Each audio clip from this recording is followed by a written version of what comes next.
like these colors. Yeah, but for them it's and then look at the carrot for together. just a moment. Yeah, sure. Oh, okay, logic. And it's Yeah, also we don't nice want if that. they That give he wants a somebody Kodak. who He is wants a Kodak. from Yeah. the village, yeah. Also, yeah. Because that isn't recording over there. But for me, it's always And then select the speaker. it just Which part sometimes of it's kind of like That's- Which that's part of fine. Germany? it's near Cologne. And then Okay. go here. Yeah, yeah, you were there with the right. Yeah. Yeah. The log I loved does Cologne. no sound Yeah, stuff. it's got nothing. I think it's not Yeah. necessarily super pretty, but I And think then Unki just double check the also video, the and then I mentality think is so you great. don't even I really have love it. to Unki, it's kind of very just welcoming. click on and- the chart. It was a good first stop for sure. Yeah. And there was so much There you go. street art. Okay, I so loved let's that. assume it's working. Like, Yes. really beautiful Okay. graffiti, but not graffiti, like art. Okay. Okay. Okay, so Yeah. So yes. everyone just say, welcome back. Okay, go for it. Thank you. So I'm also thinking about yesterday night, and for me, representing love, yeah, that was so great, and also feel the neutrality of love, so that there's really there is just no judgment in love. And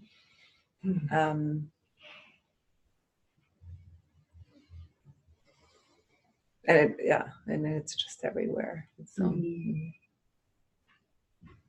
is a beautiful representation. And I want to say one word of that in terms of the group. This is something I have not seen other people do. It's my own innovation, but it's been critical about one every 20 or 30 constellations, maybe 50, I don't know. But when there's a strong, understandable reason for blame in the system, you got one of these too, right? When there's a really strong, understandable need for it in the system, but it's gotten out of hand, it's imbalanced, the group is tempted to join in on the blame field. The people who've done so wrong, and again, totally understandably, right? But it's got to be interrupted somehow. And so what I did was I brought Anna in as a representative of that which has the capacity to love this other role, the client's father, no matter what. Like just whether it's mother or God or something in between or whatever. And what I said to the group was, it's not so much for the client, and it's not so much for the client's father. It's actually for all of you. In any way we're inclined to decide who's right and wrong here, this representative is here to make sure that we don't fall into that. And every once in a while, I really do need to acknowledge that there's a circle in the room and that we're in the system and we have tendencies, and to actually address the field that the group is making so that something can flow better in the system. Yeah. So I just wanted to, as a teaching moment, we can get as facilitators, very myopic on the action in the constellation and forget that there's a system that it's embedded in the middle of, and make sure we're tending to the whole thing that's going on. Like if the room's gotten distracted, if the room is getting noisy, if the room is falling asleep, if the room is deciding who's wrong, and I'll talk more about that later, and you just want to get into the practice of having that kind of soft gaze that lets you both notice what's going, the particular activities, but also like, how's the container going? Yeah. Is that like the bigger systemic constellation, or the bigger system that is in the book about that's not about personal responsibility or personal guilt or innocence, but like that bigger. It can be influenced system. by that, but I'm not speaking specifically about that. Okay. All it's about, like right now, how does this group feel? What's the system feel like right now? Mostly Relaxed. safe, Yeah, Yeah. safe. mostly relaxed. maybe a little off kilter with the technology stuff, but tolerating it. Yeah, a lot of room, resilient. Yeah, that's all I'm talking about. That's all I'm talking about. And there will be moments when this room will get off kilter or something like that would just make the room fall apart for a while. It's a little less resilient. That's all I'm talking about. Like, what's the system like, okay, in which the constellation is taking place? So you, were you planning in bringing the love in, or were you? No, there was no plan. Okay, so that was just, it just felt. Yeah, I just went, Uh-huh. I mean, I had done an interview with a client. I'll say a little bit about my process here. And there is a strong perpetrator field in that family. Like, you guys didn't see the 10th of it in terms of history and story and the client's own personal history, which was part of the reason why I went in going, oh, what am I going to do here? And so when I got to that point, and we started with the client's father, I just knew we needed something unconditional. Something we wouldn't have to work with. Like, parents, you got to work with. You know, ancestors you got to work with. They'll show up as cranky or difficult or confused, or I just wanted, it's a little bit of a Hail Mary. I don't actually recommend you do that as a first move to bring in a resource that's so uncompromisable, because what it can do, it can be a bit of a, what's the word, bypass. It can keep you from dealing with the problem. Let's just bring in love, and everyone will be happy now. Aren't you feeling better, client? No, I'm so upset about my father. So you gotta, you can't use it as a bypass. And often when new facilitators are like struggling with not knowing or what to do, you can reach for these kinds of things. And then what you really want to be doing is addressing the entanglements, the problems, the traumas. But they do have their place and they do have their uses. It's kind of, and I used them in both. In this one, it was the love, and in the first one, it was bringing in someone who could absolutely see what happened to the client's ancestors, so the client didn't have to. And it was striking, as the person standing representing the father, when love came in, first I was pissed off. Remember, I wanted to like backhand. But then as soon as I realized, oh, I don't have to relate, this isn't about me, this is about everybody else, that was the safest that was a huge turning point for me. I suddenly felt safer, not necessarily to do anything appropriate. I mean, you know, I was still mad, but it gave me space. So I have to say that was one of my intentional slick moves. It was slick. But it wasn't so slick. I mean, you guys noticed I kept on turning you to go, just want you to know, this isn't about you. This is about the group. Yeah. And I look at the group and wink a little bit. Yeah. We're not bringing you any love. We're not going to, you know. Yeah. And the more, that's a paradox. That's in therapy. It's kind of a paradoxical move, so that you're not applying force. And then the more you're saying, it's like saying, you know, to the child, you know, you don't have to sweep with me. It's too much fun for you. Rather than you have to sweep. You have to do your chores. It's like, oh, you know, sweeping is too much fun for you. I'll do it on my own. Oh, Mommy, I want to sweep with you too. And that was the move I was doing. And that's sometimes what we really need to do, is less and a little bit more like, it's you know, they need to find their way in. They need to enter on their own. Other shares.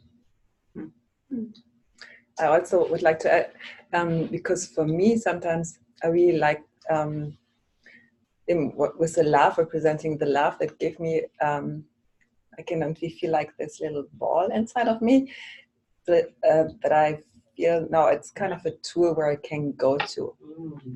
Sometimes I like, if you get something like that, then you can separate it and then you can put it there. When I recognize, okay, I think I need some of that because I feel that I'm starting to judge or things like that, so that I can go there where I just felt the unconditional love, other than not judging love or something.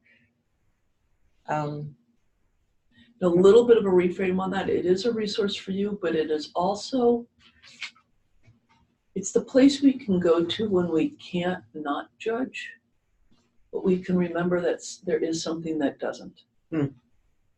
So we can give ourselves a little bit of a break about the fact that we are judging, because we humans do. We do. But there's something that sees it, the bigger picture than I've got available right now.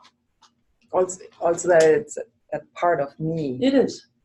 So it's inside of me. So it's not all the judging part. And there's also the other part where I can go to. Be more than oneself. Nice, thank you. Yeah. Just about my constellation that we had here. Yeah. So Dinka had a constellation after you left. The big opening for me was to see my parents next to me when I'm looking at the potential partner. In all my life, like since I was like high school or before that, like when I was choosing schools for high school, they have never made any even suggestions for me, like whatever you decide. But at that time, I think I was too little to, take this responsibility of, decide about my future. And it has been like, I don't know for what reason they never wanted to give me any advice, or like never ask me, for example, when I'm going to get married, or like, and I for a long time I was taking this as them not being interested in me, like don't want to take any responsibilities for me. And I'm wondering if they were over-controlled as children by their parents. And they didn't want to do that to you.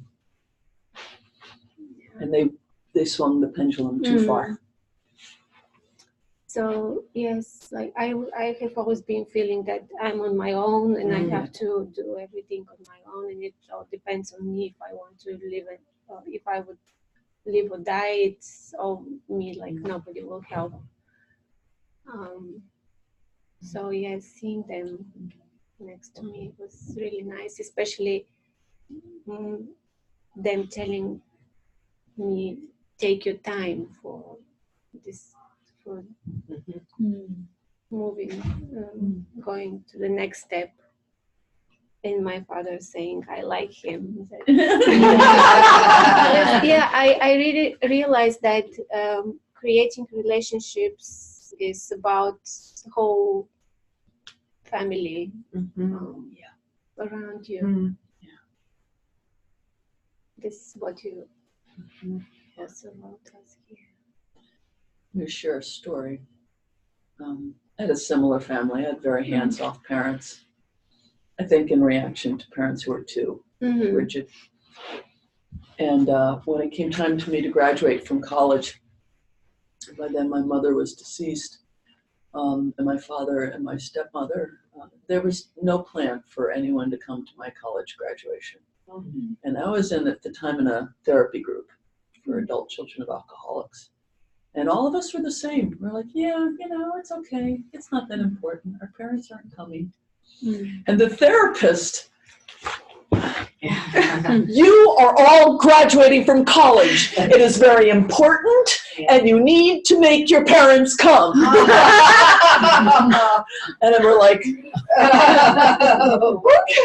And it's like the scales fell from my eyes. Like, how was I holding this as not that important? Right? And I called up my father and my stepmother, and I said, I think I'd like you to come. And they thought, oh, sure. Right? So yeah, these little rituals, these structures, these recognitions, they're critical to. It's like sending out a ping into the world and getting a ping back. Yeah. So yeah, good, excellent. And also, yes, when we were on Rodromandia, the second constellation about men and showing feelings and showing like this vulnerability was very healing. To see how also not less emotional than us, just don't. It's for some reason it's hard for them to show. Well, we teach them they can't. Yeah. And tell little boys not to cry. Yeah. Yeah. Thank you.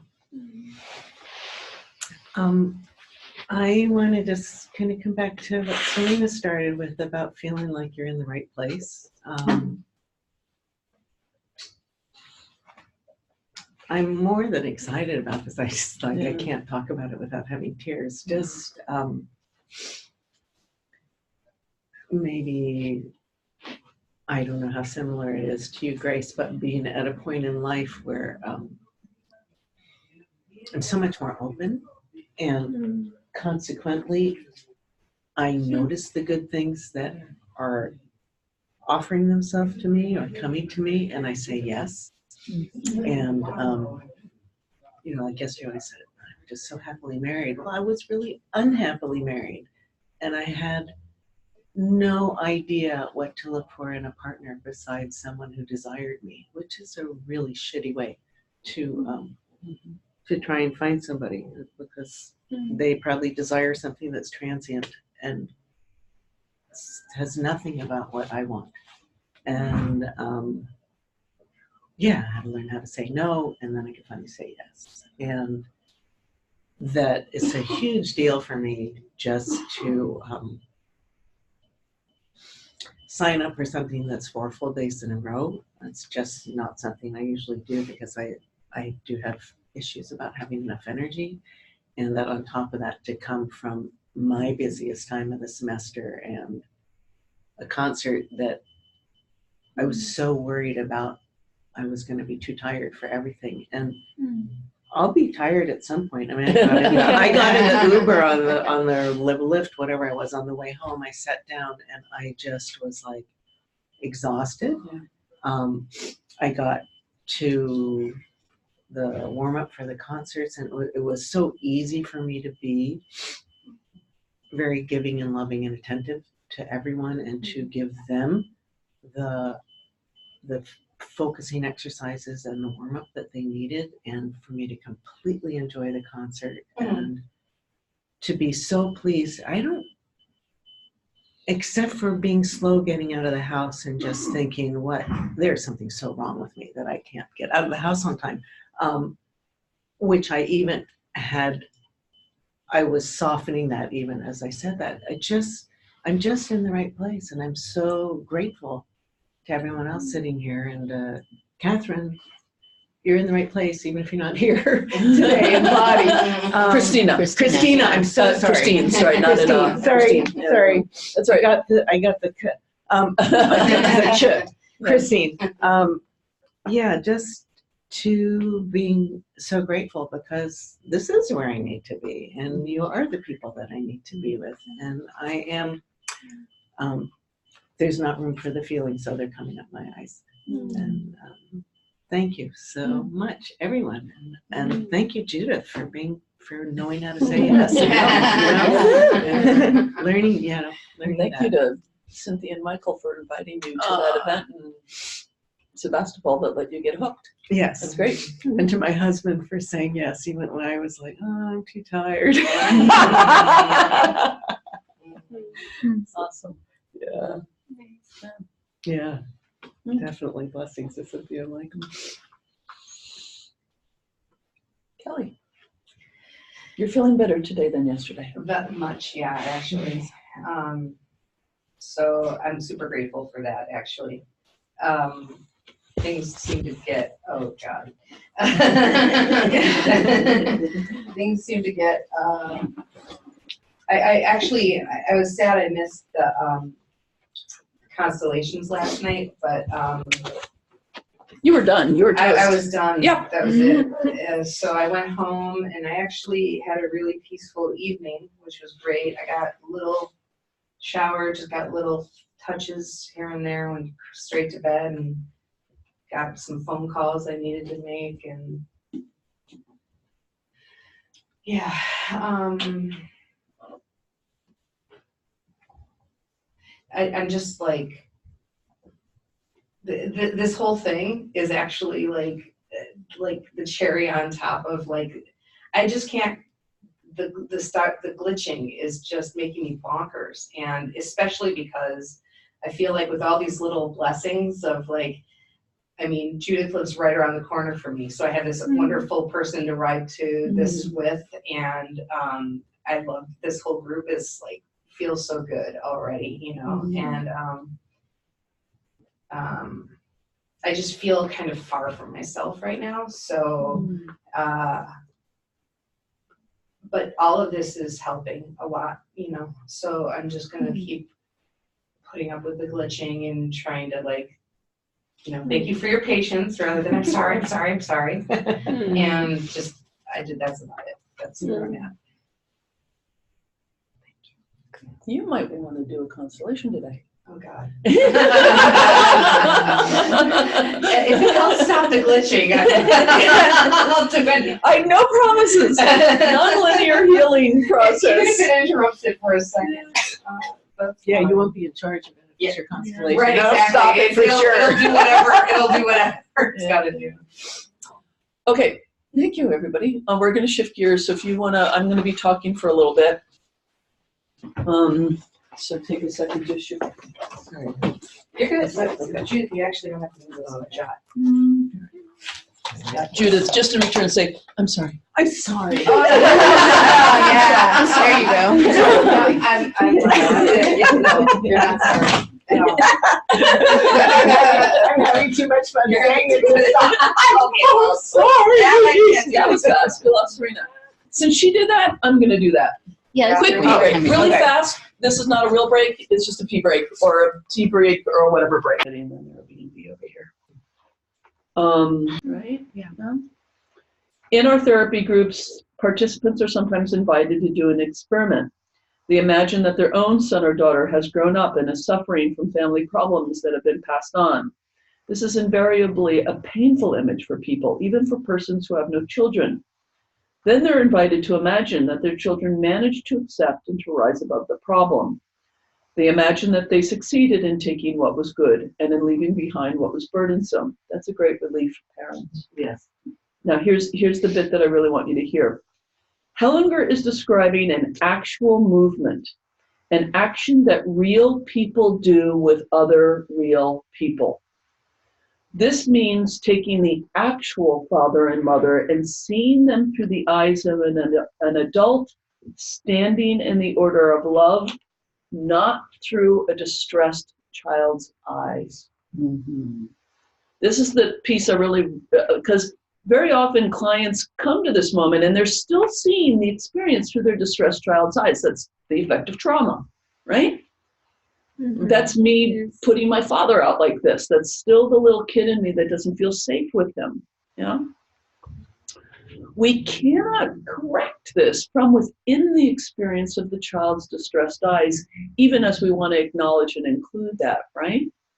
Yeah. We can only do it through our adult eyes. And this is not to dismiss or repress or any of that stuff. So I'm just going to say it again, because this sort of explains why we do what we do. Hellinger is describing an actual movement, an action that real people do with other real people. In this instance, representatives, yeah? But still, this means taking the actual father and mother and seeing them through the eyes of an adult standing in the order of love, not through a distressed child's eyes. I love that. I just love that. And then he goes on to say, many people have been able to put their relationships with their parents in order so that love returns to their family system in spite of terrible things that have happened to them. When they succeed, everyone in the system feels it, the parents themselves and their children. Okay. What page was that? That was 106. And then I have another quotation here on 111, which I re-quoted again last night in the Constellations. I use it a lot. Children are boundless in love, but limited in life experience. And the part I don't usually quote. So it's a great temptation for them to unite with their parents in suffering. Yeah. If a mother is depressed, her children feel tempted to be depressed as well. If a father drinks too much, his children come under pressure to find some way to emulate his suffering, perhaps by failing to be successful in life. But maturing love demands that children gradually give up the blind love of childhood and learn to love as adults. Instead of repeating what is harmful, mature love demands that they free themselves from the family entanglements. Then they fulfill their parents' deeper expectations. And by deeper, he means possibly unconscious. This may not be anything the parents are aware of. Then they fulfill their parents' deeper expectations and hopes for their children. It takes great courage for children to see their parents suffer and yet still obey the greater love. To see to it that they themselves succeed in life and in that way fulfill the desires of their parents' hearts. Again, often unconscious. Can you say that part again? It takes great courage for children, that is us, adult children, right? It takes great courage for children to see their parents suffer and yet still obey the greater love. To see to it that they themselves succeed in life. It takes courage to do this. Yeah. I often say, who has the harder job, the living or the dead? The living by far, right? To choose to live. To embrace the full dignity and birthright of living. Yeah. Okay, so I just wanted to share that. Often it's hard to find little nuggets in this that's quotable, that sort of sum up entanglements in that way. So. So good. Okay, so we've got two topics today. They're totally related.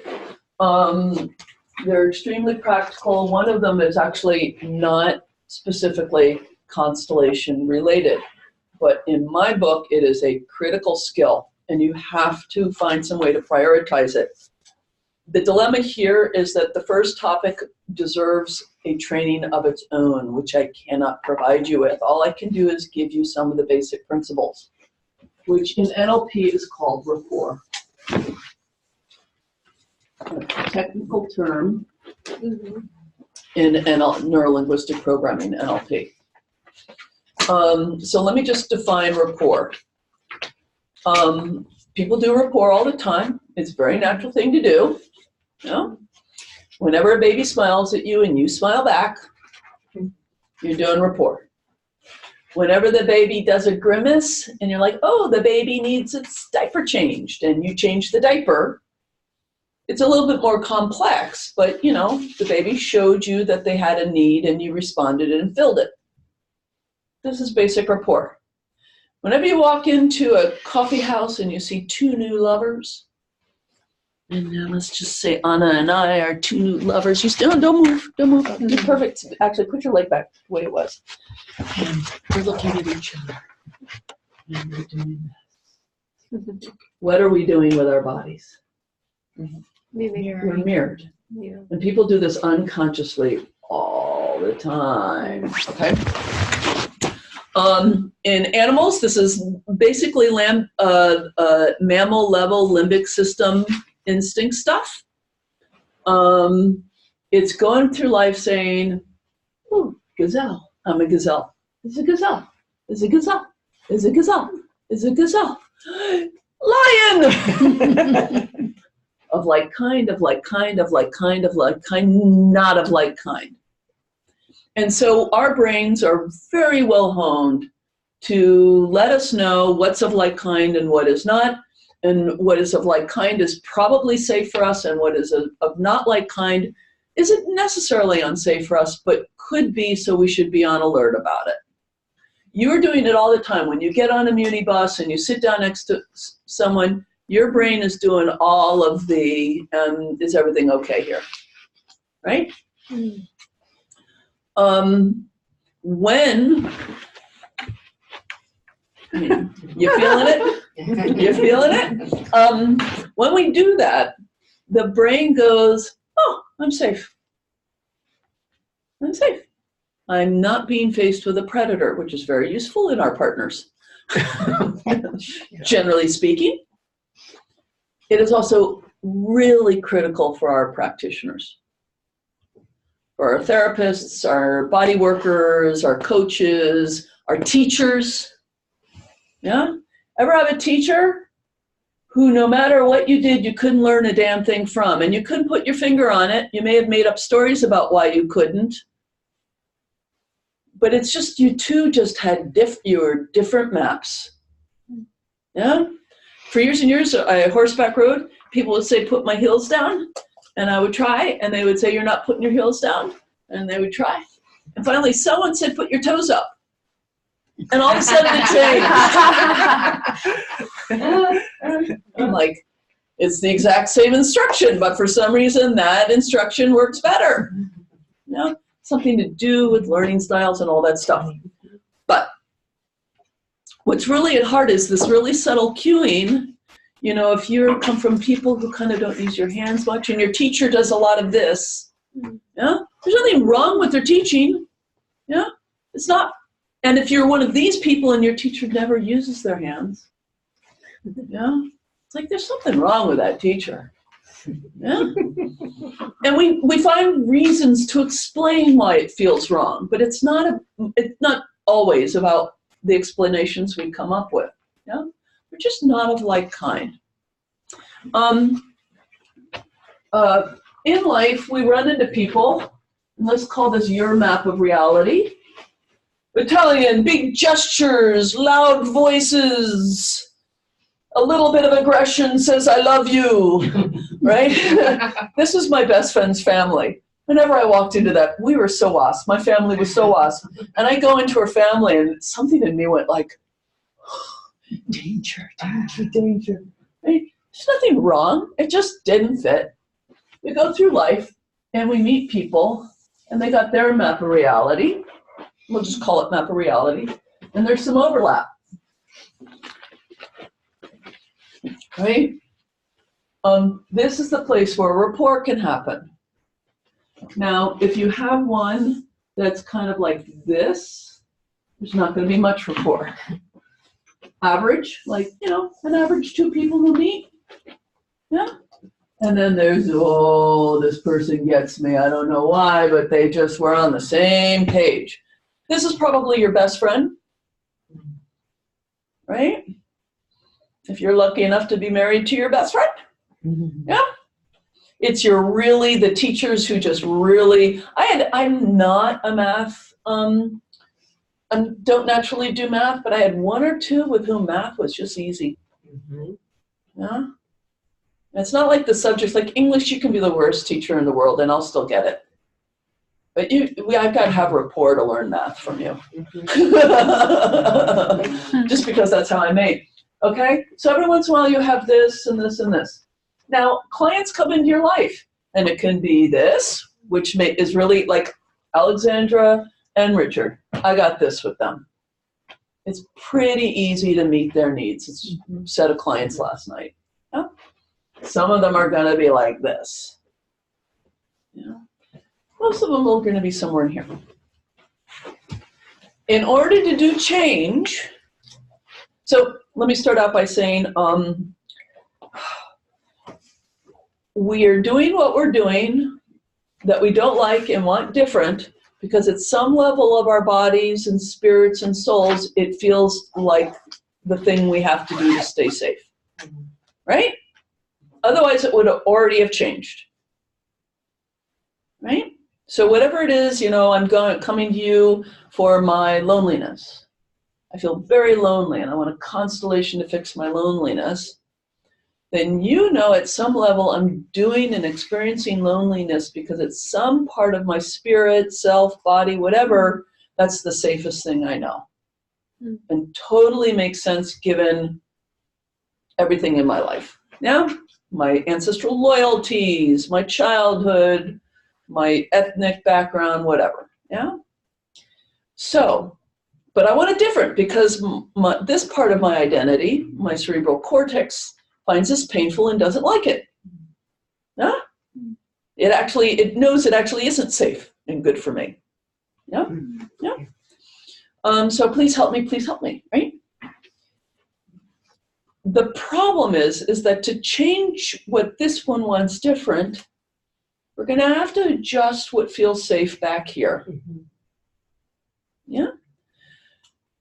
So if on top of that change work, the practitioner does not feel safe for me, it ain't gonna happen. Okay? It's just not. We are shepherds of our clients' courage in shifting something that has been their safety patterning for a really, really, really long time so they can have a different experience of life. And if they're managing feeling safe with you, usually quite unconsciously, yeah, oh, we're just not a good fit. I don't know, I got busy. Oh, the price wasn't right. It was too long of a drive to get to her office. It's rarely, I didn't like her.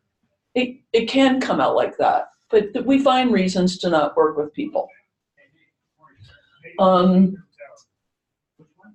Because we can't do both. We can't do the change work and manage the experience of someone we're not in rapport with in that vulnerable place. So we all need to become, this is chance, right? Who you meet in life, whether you have rapport or not with them. What NLP teaches us is it's actually something you can do on manual once you've learned the skills a little bit. Now, the skills of rapport are not, I want to say what they are not. And my apologies to many people in the room. Nice, friendly, warm, or even kind. As much as I recommend all of those behaviors. Yeah? That's not what rapport is. Okay? Rapport is this. It's being of like kind. Yeah? And it has to do more with mirroring. And who here was taught at some point in an active listening class to paraphrase somebody? Give back to somebody what they said, but in different words. Bah. People love their words. It's really deep in here. So when you're interviewing, listening for the words. Yeah? So let me just model it here for a second.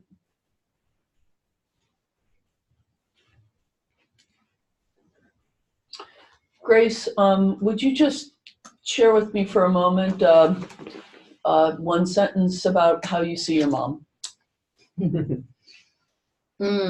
I see her as a bully. Okay. Yeah, so when you think of her as a bully, what specific examples come to mind? You don't have to answer that. But I used her word. I could have done, when you see her as being not nice to you, that's accurate. It's not inaccurate. But something goes, Yeah, that's not what I said. yeah. Now, sometimes you can be lucky and you've actually come up with a word and they go, oh, I love that word for that, which is great. Then we've just expanded the frame. Yeah? But you want to be able to use their words. If you're a big Italian speaker and your client is more waspy, find some way to sort of Yeah, match with them. You'll notice, I want you to watch me when I do interviews this weekend, and all the things I do to stay in rapport during the interview. I'm trying to match them a little bit. I'm sitting next to them. I'm sort of checking in a little bit. I use touch a little bit. This room, I'm pretty clean on the touch. Like, this is a touchy room. But if I have someone, like, I have a few people who at the end of the Constellation, when we're working here at the end, I usually hug people goodbye. I know I need to ask. So all right if I hug you? Yeah. Okay.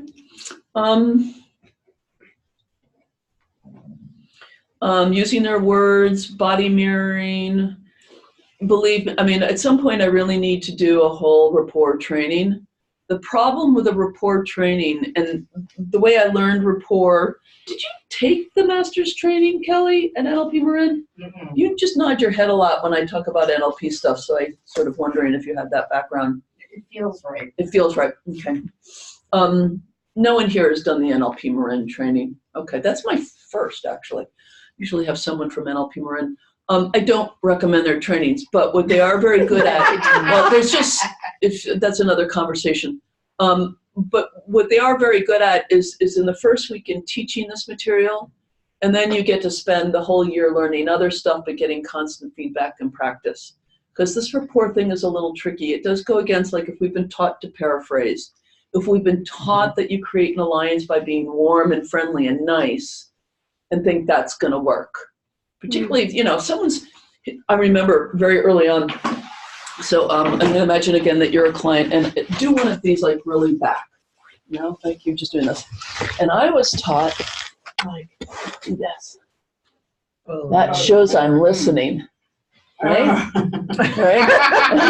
We're a little close to that kicking foot. But even if I'm around here, even if I'm back here, this is still, it's still too much. Yeah. So it's not even that it's too much, it doesn't match, is what it is. So keep on doing that. Yeah. So if I just do a little bit of this. So what's brought you in here today? Nothing, yeah? Now do a lean forward, because some people do that. They're nervous, they kind of, they're yeah, and I'm doing this. But that's not helpful. Yeah. And you don't have to really imitate, because you can be caught in imitating. But if I just do a little bit of this, and very frequently, like that, I can't do that. if a client show you just pick up what you need, I can't do that. There's no way I'm going to do that in a million years. But I might just do a little bit of kind of this. Yeah? And people are often doing cross legs in ways I can't do. Slightly big thighs, I have kind of thick joints. And I can't do this for very long. It'll get uncomfortable after a while. So do this for a moment. If you just do that one, either one. So if I can't do that for very long, I'll just do that. Okay. And some part of the brain is going, oh, gazelle. I can go back to grazing. Okay.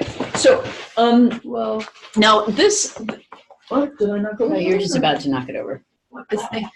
Oh, great. Thank you. So this takes a lot of practice. And it's a little bit, because the next thing I'm going to teach you is how to interview.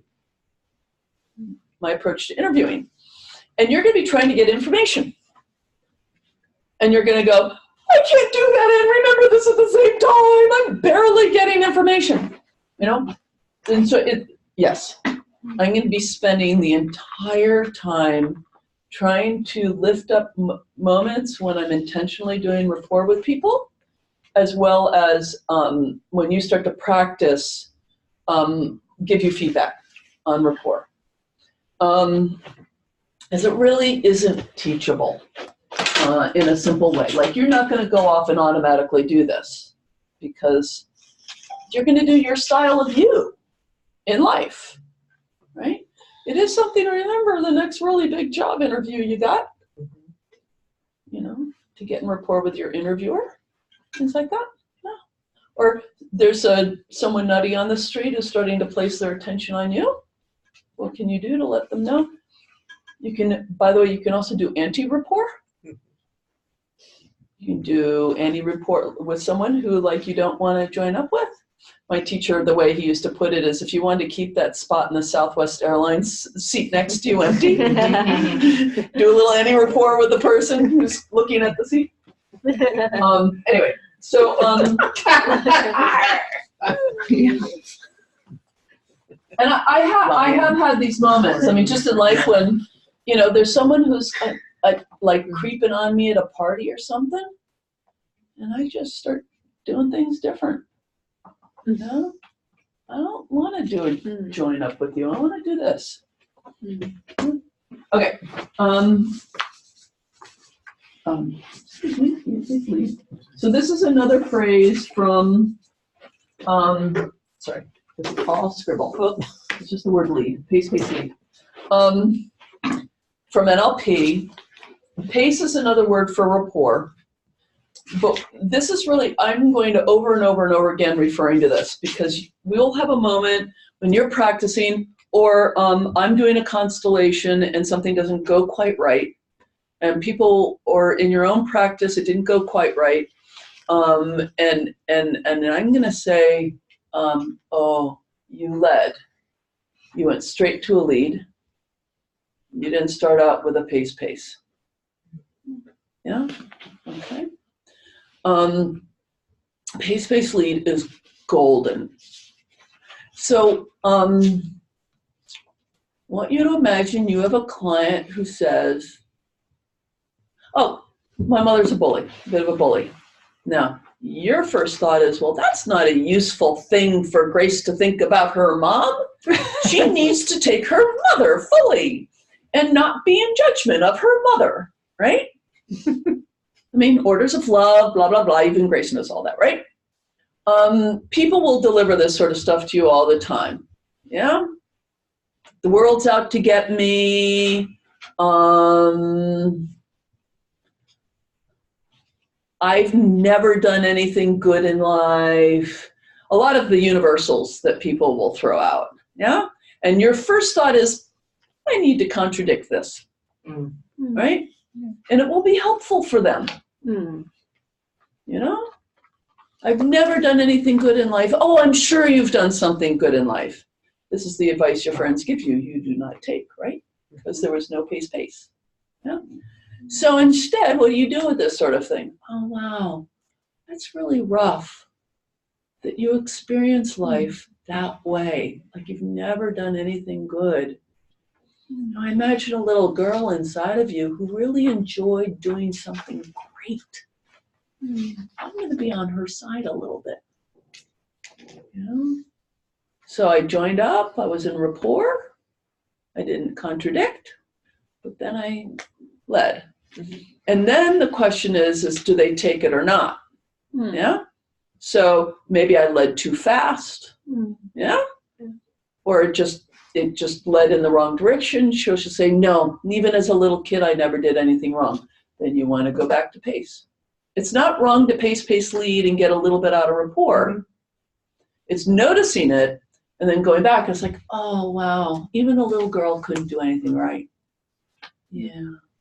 Oh, wow. Now, I don't want to stay there. It's not going to be helpful to her if we just stay there. But it also isn't going to be helpful if I try and start convincing her of something new, right, without us being in rapport. Yeah?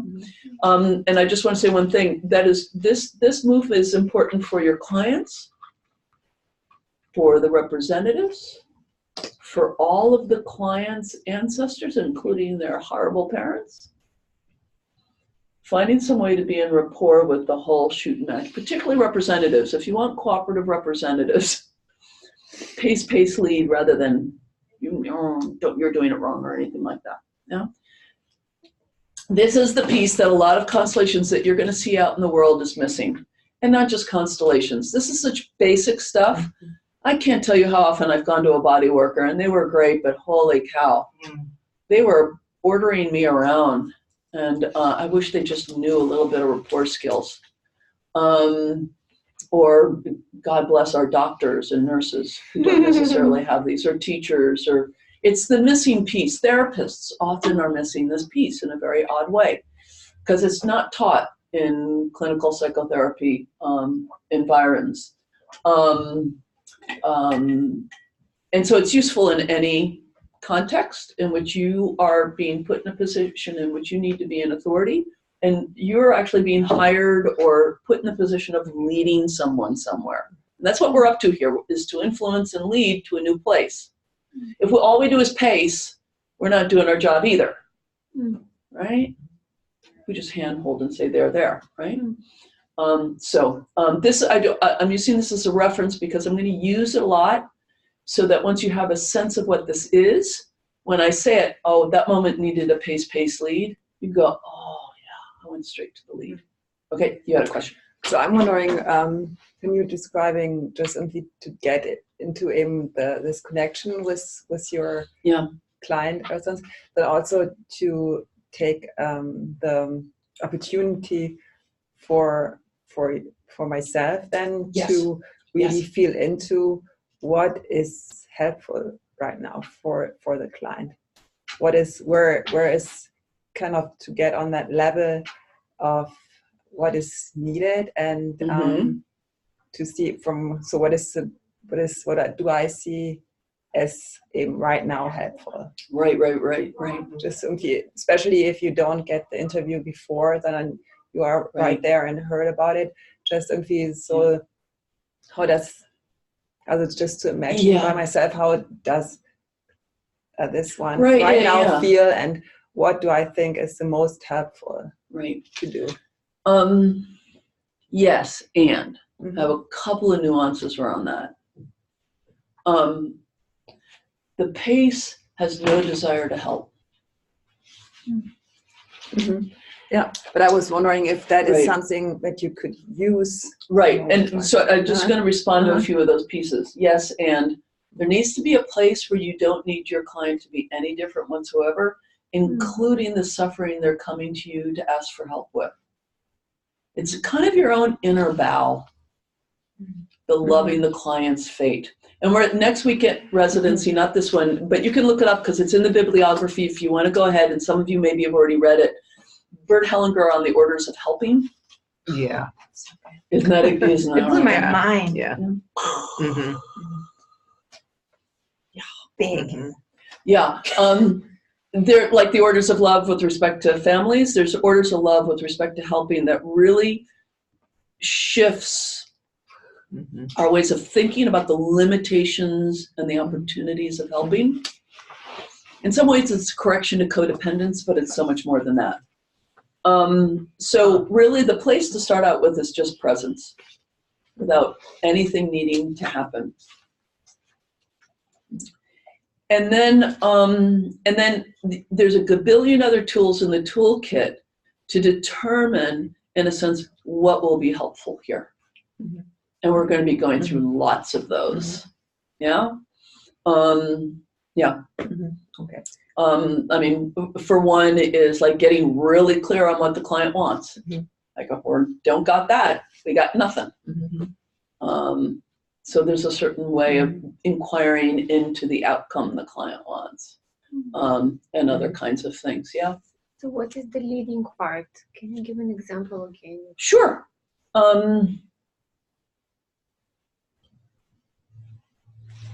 Try and come up with a live thing.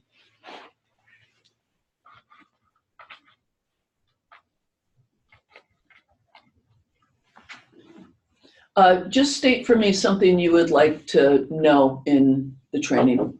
Just a question you have.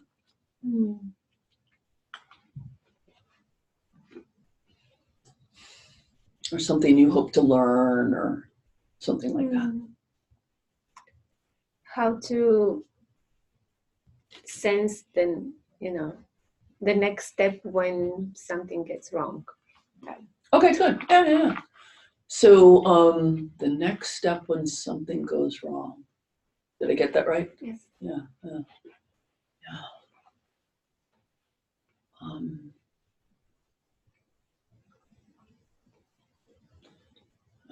It takes me, in order to do it properly, I've got to do this for a second or two.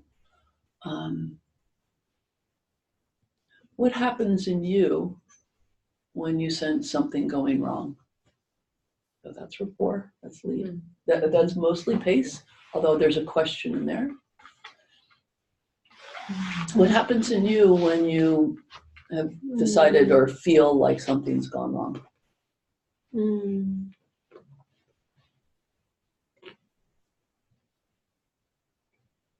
I may get lost. You may get lost. Okay. Yeah, I get lost too.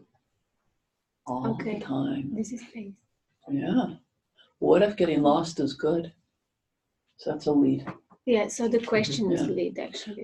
Questions are themselves leading, but then I introduced a new idea. And that's really the lead, which is what if getting lost is a good thing?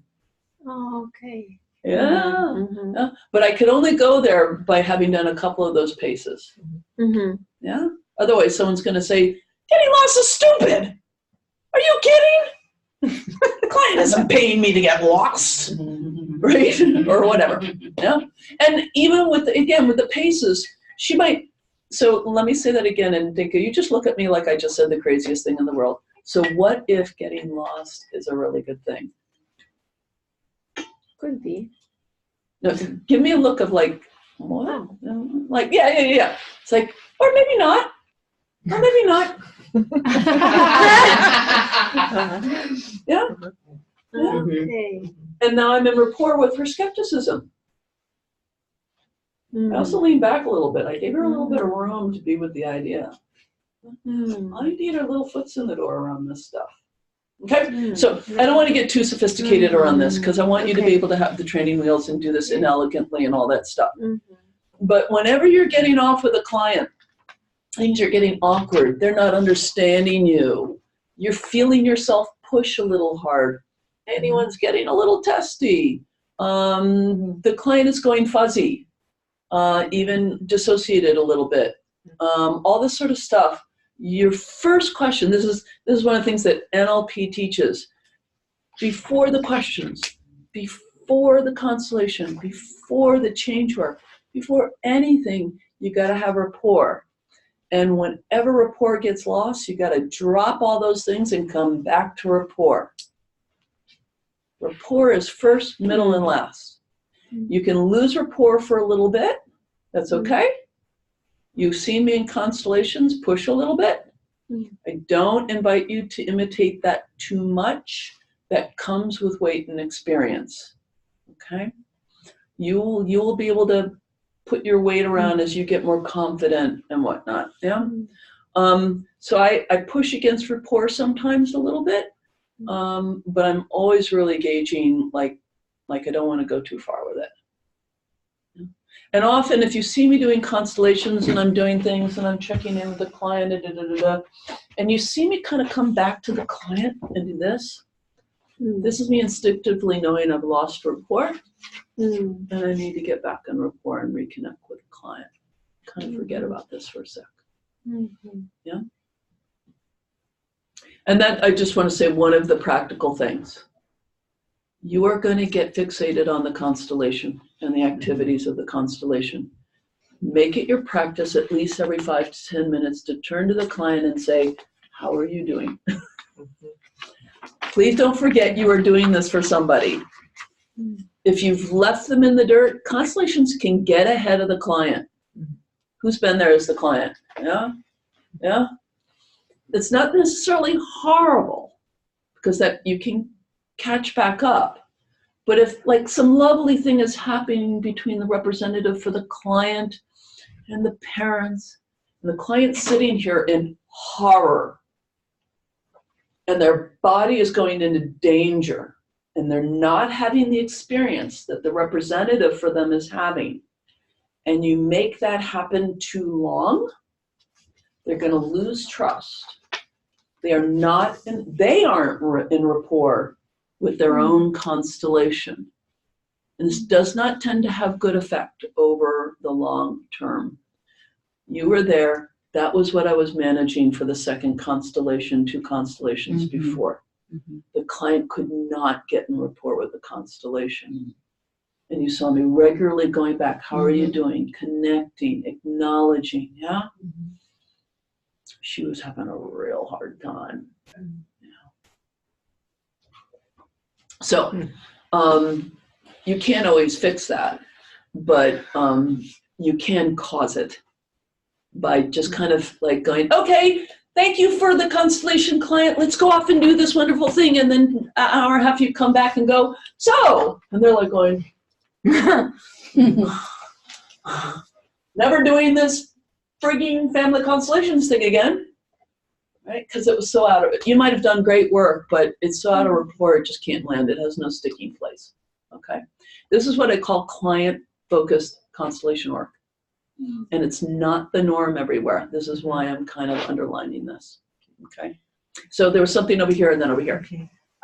When you are interviewing someone or meeting them for the first time and the rapport is being difficult, especially on the phone, do you ever refer them to someone else? Or do you have is there a certain point at which you realize this person isn't ready, or you will not be able to connect with them enough to have it be meaningful work to them, or anything like that? So if the rapport is that bad, the chances of them hiring me is very low. Okay. It almost never happens.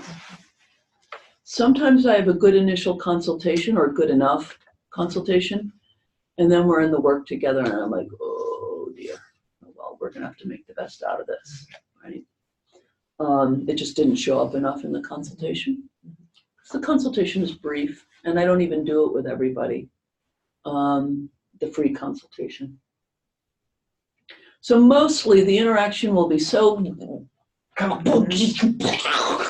that at the end I say, so what do you think? They'll say, I'll think about it, I'll get back to you. Because people like to be polite and they won't say no. Yeah. The other one they're not ready for it is it's a completely different issue, and it's a very interesting question. And I have questions about the presuppositions going into the question of whether clients are ready for constellations or not. It is a common thing out there. I mean, Bert Hellinger, you are not ready. Send you from the stage in front of 800 people. I know. It's rough, man. It's, I'm not sure I buy it. Okay. Everybody is in a place for a constellation. Our job is to chunk it in the right place and to find the thing they are ready for. So I remember I had a really fabulous consultation, or it was an interview for a constellation. Really wicked father, extremely wicked father, sadistic. And of course she comes thinking, we got to deal with dad. Because she's right. I mean, all these issues in her life go back to this thing with dad. And we're talking, and I'm doing the interview and looking at mom's side and dad's side in her life, and, drawing my pictures and whatnot. And she's freaking herself out. Like, I'm going to deal with dad. And then I said to her, what if in this constellation, we don't bring in your father at all? And we were on the phone, but I could hear her eyes go wide. Like, we can do that? And I'm like, yeah, I think we don't want to have your dad in this one. Maybe down the road, but this one, why don't we just see if we can't, make something a little better for you and, not dad. And she said, I would really like that. It had not occurred to me I could do that. Yeah. So she's not ready to deal with dad. But there's something we can do. Is it to get in connection with their larger family soul? Is it something on mom's side? Is it, I don't even remember what we did. but I've, just paying attention, and it would be obvious, like, yeah, of course we got to do that. That's the thing. That's the whole thing. If we don't do that, we're not doing anything, right? So we find the place where we can. There are times that people who, and you can tell this immediately, this is not subtle. Anyone in this room can read this, are enough in their trauma energy, like they get themselves anxious real easy. Yeah. Where on rare occasions I will say, I'm not recommending a group constellation for you because it's a group. And you're already going to be dealing with a lot. And I'm curious about whether all those people is just going to be a little bit much for your system to manage. I recommend a one-on-one constellation with me. And then we can make it all a little bit easier, a little less intensity. And inevitably they say, oh, I can do that? That would be perfect. Yeah. So I am reading a little bit, not whether they're ready for a constellation, but whether they're up for that kind of group thing. Right. And most people are, but every once in a while there's someone for whom that's just a little much. Does that help? Yeah. The whole ready thing is we have to be, in the constellations world, there's a little bit of funny judgment in it.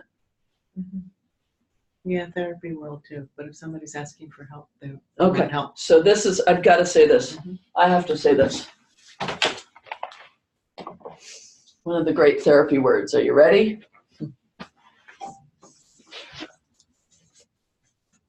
I hate that word. I can tell by how many letters. If the client is not moving forward, they are resistant. They're not moving forward. The therapist is not doing their job. Yeah. It may be that, or they may be doing their job, but they don't have our magic gifts. Resistance is, I understand the word because it feels like resistance. It is. It's a pushback. It's a push away. It's a not willingness to take the good thing that's right in front of you. Yeah? So in terms of as a description, it's a great word. It carries a lot of baggage now, unfortunately. And I have a rule of thumb for you. If you've got things set up and you can feel like the father feels congruent, the mother feels congruent, the representative for the client is really happy. Yeah? And the client is going, right? They're having resistance. They're not seeing and accepting and welcoming the good thing that's right in front of them. Or it could be in a representative, like they're still pushing something away, even though you've dealt with all the entanglements and the problems, and they're still resistant. Okay? Here's the rule of thumb. If someone's resistant, this is Leslie's rule, there is still something missing. Something still hasn't been included, acknowledged, seen, honored. Always. Always. Now, I'm not talking about the circumstances where the practitioner is unprofessional and they're doing something wrong and the client's just protecting themselves, right? But if we're in the process and that's not what's going on, something is still missing. Now, you may have gotten to the end of the evening. Everyone's exhausted. You've hit your limits of what you can do. You've pulled out every tool in the toolkit and something's still in resistance. I'm not saying that now you've still got to figure it out. You may have hit your limit as a practitioner. The room's exhausted. The client's exhausted. Yeah? So instead of saying, well, apparently you can't accept the good thing that's in front of you, either directly or by implication. But we run the client wasn't ready. The client wasn't willing to accept the good thing. Yeah? Before just finish the thought, I assume there's something still missing. The simplest version is they won't bow to their parent because the abuse still hasn't been acknowledged enough. That's a really simple version of this. Yeah, of course they're not bowing. It doesn't feel safe. Yeah, so in those instances where you still got a lot of resistance going on, and there's usually at least somewhere in the system, yeah. So like mom is still, not being nice to the daughter or whatever, and I'll just say to her, I think we've hit our limit for the evening, and we're gonna have to bow that that's how it is for mom right now, and let that be for now. What do you think? And they'll go, yeah, I think we need to let that be for now. Yeah? So some kind of acknowledgement and letting it be and not judging. And I can flat out turn to the client and say, you know what, things are looking really good here. And I get it's still not feeling safe for you. It means there's something still missing. And I don't know what it is. And I think that's all we can do tonight. So I hope the good things that have arisen for you are something that you can take. And if I can find some piece of it, and they might say, yeah, I'm just really glad I'm connected with my brother again. Excellent. Take that home with you. We might need to have more work on your parents.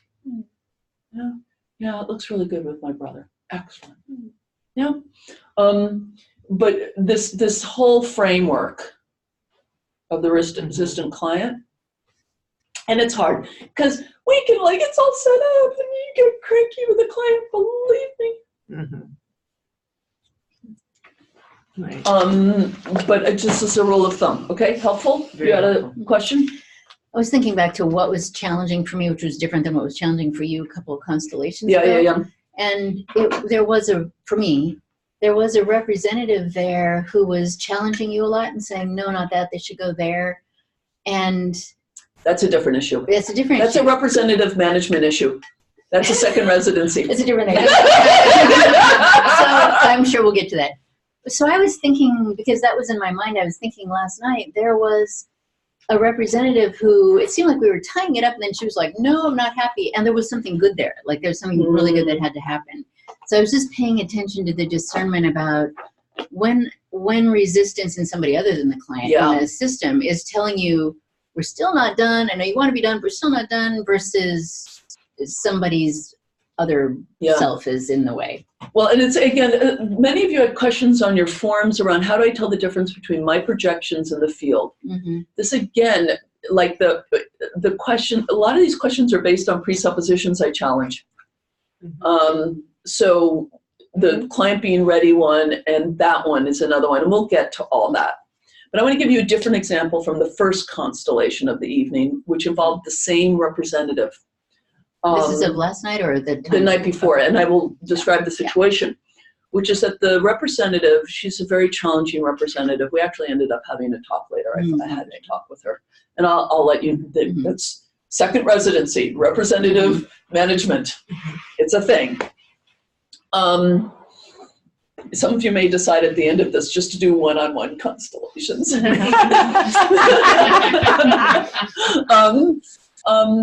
But she's a person who's actually got really good intuition and field perception, but her own patterning leads her to notice anything that's unfinished and unincluded, which is a strength, and it's a problem. Because it means it's like the princess and the pea. Yeah. Nothing. What is the perfect becomes the enemy of the good kind of move. And in constellations, there's no such thing as a perfect resolution. It's all good enough. This isn't. Take that one home. Good enough. Good enough. To almost everything. This is a truism for life. Good enough. So in the first constellation, she was representing the client, and it was Kelly's constellation. It was me at mine. It was your constellation. She was representing you. And we'd gotten to some really nice resolutions, which I do not remember. But she started stepping out and noticing more things and da-da-da. And I'm like, oh, here we go. We'd already been in it an hour and a half. There was really good stuff going on. I turned to Kelly and I went, how are you doing? And she's like, this is looking really great, or whatever language you used. It's like, this is looking really sweet. And I didn't want this representative undermining her sense of good enough by the fact that it will be no surprise to Kelly, I got more shit. Yeah. We always have got more shit, right?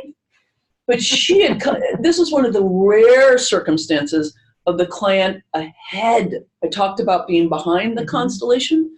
This is a client who's ahead of the constellation in a way, like feeling better congruently.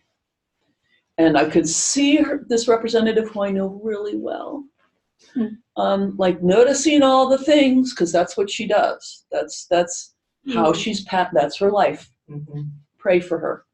Imagine a life where all you can notice is the glass half empty, always. It's a real heartbreaker So of a reason why pattern. she was my representative. Yeah. Right. And I just said, you know what, Kelly, I would like you to step in for yourself, because at that point she was a better representative for herself than the representative was.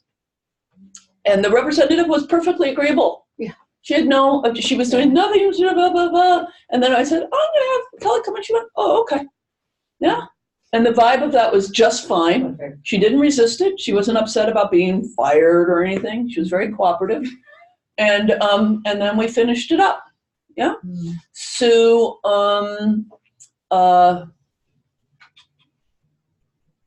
I don't remember why I told that story, but it seemed relevant to what you were noticing about the other constellation.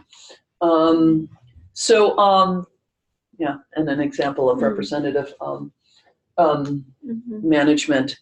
And of acknowledging the good enough, obviously there's still something missing, but we really want to find a place where the client can land well enough for now. It's like walking on these steps across the river. We want a good solid stone.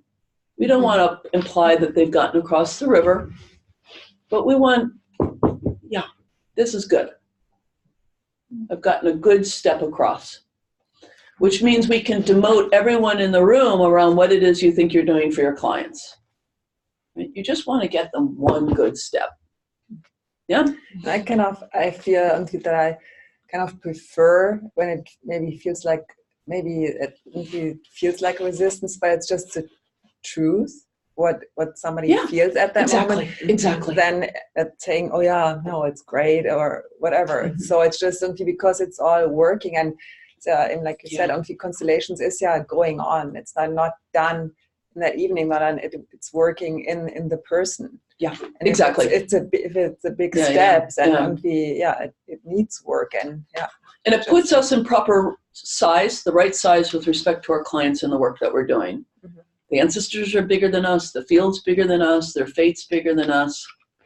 We're not here to and again, the orders of helping are very, very useful. We only give as much as we can give, and the client only takes as much as we can give. We didn't fail. And it's not there. So I have a question about, so this was one of the things that kept bothering me when I was doing constellations before, is that we were reading Stephen Hausner's book, Even If It Costs Me My Life. Right. Yeah. And he comes at it from a very physical, there's a physical illness with people that often bring them to, and it's like one constellation. And that's. We're all healed. I'm going to call that editing. Okay. Because how do you write a book and say, well, we took one step across the river? Right. I know Stefan really, really well, and that's not how he thinks at all. But very often, in order to promote this work, we promote it as miracle cures. Yeah. And I invite you to resist that. Our clients are bigger adults than that. Very frequently, I have a client asking me, what practically can I expect to get from this? Perfectly reasonable question. They're writing a big check, right? What can I reasonably expect from this? And about my depression or getting a boyfriend or whatever their thing is. And I say, I'll give you my spiel, because I got a spiel, right? Which is that this is a nonlinear healing process. And it's like you seeing a therapist or even you seeing a doctor, or, we don't know what the outcome for this is going to be. I stand very strongly that you will be glad that you did this and that there will be good effects for you. And then I give a few different examples. I've had some miracle cures. My favorite one, very early Constellation, was a woman who was trying to get pregnant, and literally 2 weeks later she was pregnant. Wow. Woo, that's really good for advertising. Most of them are not like that. But on one range, and then there are the people who, it's unclear. Like, I've been getting constellations on getting a boyfriend for years. Do I have a boyfriend? I do not. So, what does that mean? What is that about in my walk? Yeah. There can be paradoxical, like different outcomes than the one you planned, but you're glad you got it. It can be really incremental. It can be a few years later. You can look back and go, oh, that all settled out. So, and I go through some examples with people. And when I say, it's kind of like what it is. And they're like, yeah, I know. Yeah. It respects that actually people know that this is not miracle cure territory. And I do encourage you as fellow professionals to not encourage that part of the way constellations are sometimes talked about. All I can say to you is that NLP is way worse in this regard. It's way worse on the miracle cure claim stuff than constellations is. So sometimes constellations can kick out the jams. Oh yeah, the next day everything's different. And then It's wacky. But with I think it sounds to me more like it's like the longer term, like really in depth, like.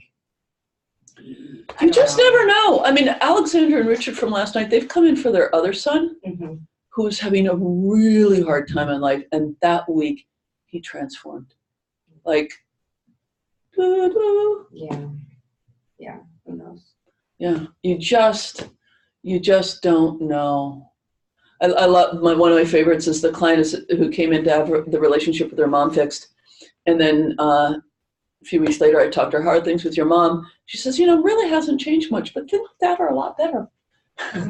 She was perfectly glad about that. Okay, so here's the deal. I've been answering questions that are really, really important, but it means I've not done my interviewing lecture. So I'm a little behind on my outline. Let me think for a second, because really what I want you to do today, your practice today, is to be interviewing each other. Okay. And I want you to start practicing interviewing. How can I get back on course? I'm going to do my interviewing lecture in really fast. Okay. Oh, and you all had a chance. If you didn't get to it, that's fine. But you had a chance to read this because I sent it to you all, and you maybe didn't understand it all. But here's the handout again.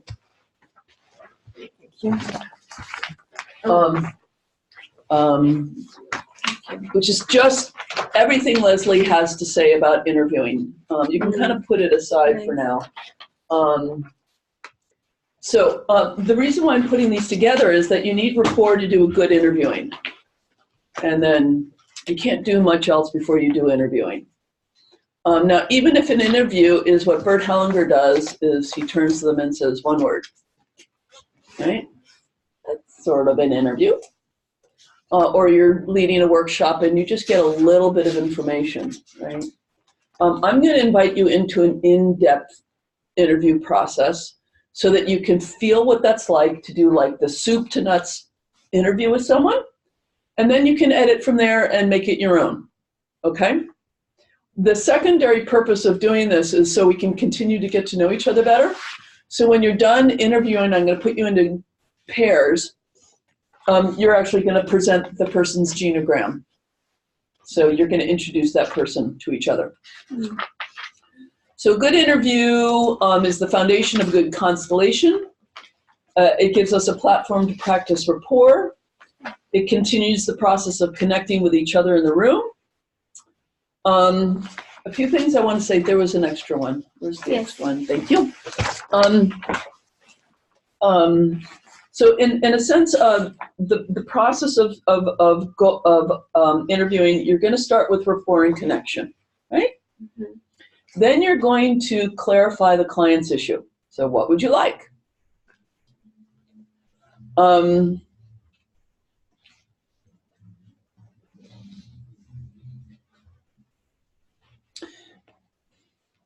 Clarify the clients. Yeah, what do they want? The client. I don't want to be depressed. I want a boyfriend. Yeah. sometimes that comes out, very powerfully and strongly immediately. And sometimes, it's going to take a little while to kind of have a conversation about it. It comes out muddy or unclear. Sorry, I got like 10 things in my head. Just a few things I want to say about it. What is a good outcome? Like they call it in NLP, the client's outcome, their desired state, what they want, the outcome. A good outcome, what's a properly framed outcome? Sometimes people are going to come to you because they've heard about this ancestral work, and they're going to start out by saying, so my grandfather was impoverished in Oklahoma and died with nothing. This is not an outcome, and I want to look at that. So pace, lead. That sounds really important, and we're probably going to take a really good close look at that. But if we looked at that, what would be different for you today? That matters, because we don't poke around and do constellations on people's ancestors just to poke around and out of curiosity. We want a problem or an issue with weight. Bert Hellinger was very big on this. This was another one. Off the stage if he didn't feel like the client gave something that had weight.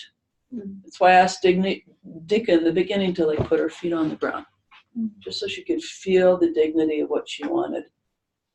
Very frequently people will say things like, I would like to understand why I don't have a boyfriend. And I'll turn to them and say, would you like to understand why you don't have a boyfriend, or would you like a boyfriend? The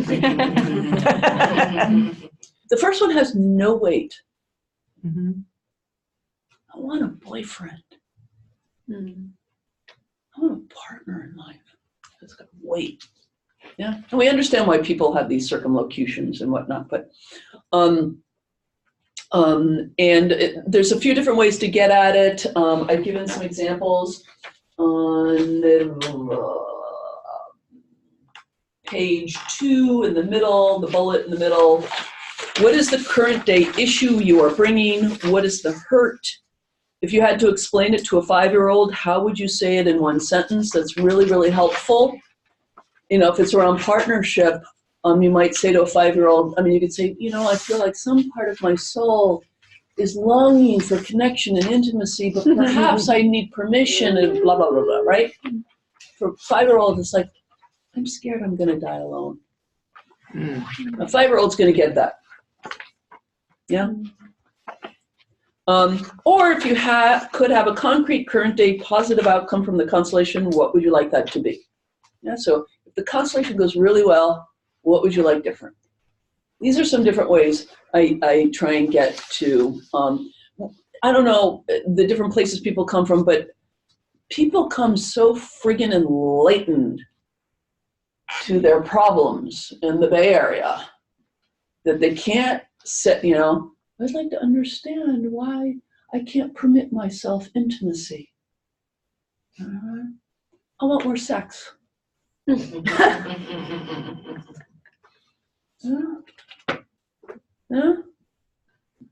wonder if my patterning around feeling unsafe and not stepping into my full power and all these buzz phrases, yeah?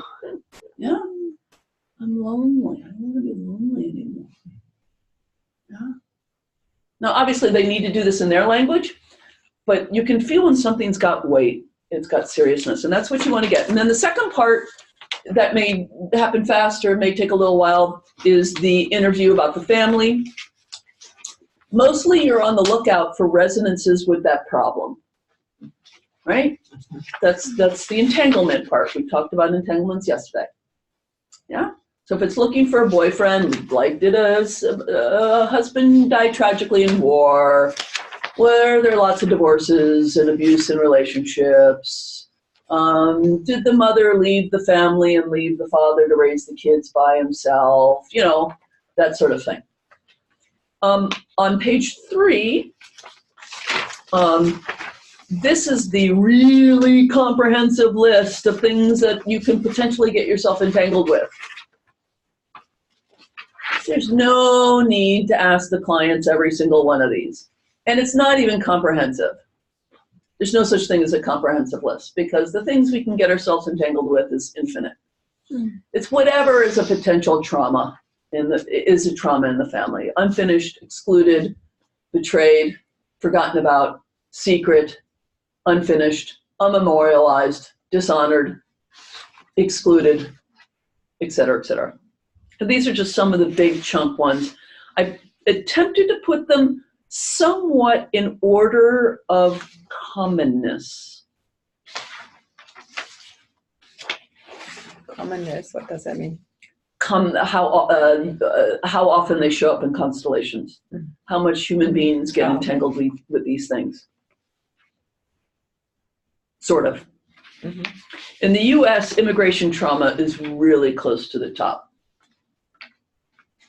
Very frequently, the current day issue is, you know, I couldn't find a boyfriend. Oh, because my great grandmother left her love behind in Ireland. You know, immigration trauma is often the source of these things. Okay. So that's all I'm going to say about the interview because then I'm going to do one. I'm not too far off. I'm a little off, but I'm not too far off. So let's do a break until 10 after 12. Okay? Okay. Please, back in your chairs at 10 after 12, each other. But we'll figure that out. So who would like to be interviewed by me? Judith. Before we do that, let me just check. Anybody else? That's okay with people? Mm-hmm. Okay. And that does mean you have to have an issue. Okay. But we're also issue free here. Oh, good. I'm turning this off. That also means, by the way, Jude, just so you know what you're saying yes to, that you're going to be the one I do one of the people I do a constellation of later. Okay. Does that feel good for your timing? Yeah. Okay. Yeah. I'm going to do 2 constellations later, and one of them is going to be this person. Okay. Okay. Come on over. Yeah. As long as it's not pushing anybody else out. Well, like I said, everyone's going to get one by the end of the weekend. So something I did not do explicitly late yesterday with Dinka, and this is really, really important. And this comes under the category of putting your own gas mask on first. Before I give a moment's worth of attention to Judith, I mean, you can be like, oh, I have to take care of Judith, I did it right. Like, oh, I'm going to return to myself, get resourced, connect with my ancestors.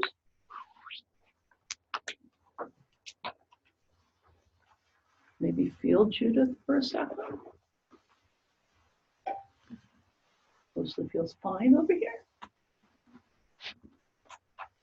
Maybe a touch of sadness. Notice her ancestors, her parents. A little internal bow of respect to them.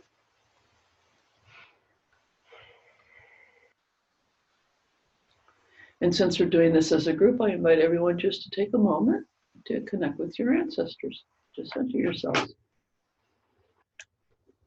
It creates a nice system for Judith and my's interaction. Right? Increases the dignity and the weight of all of us.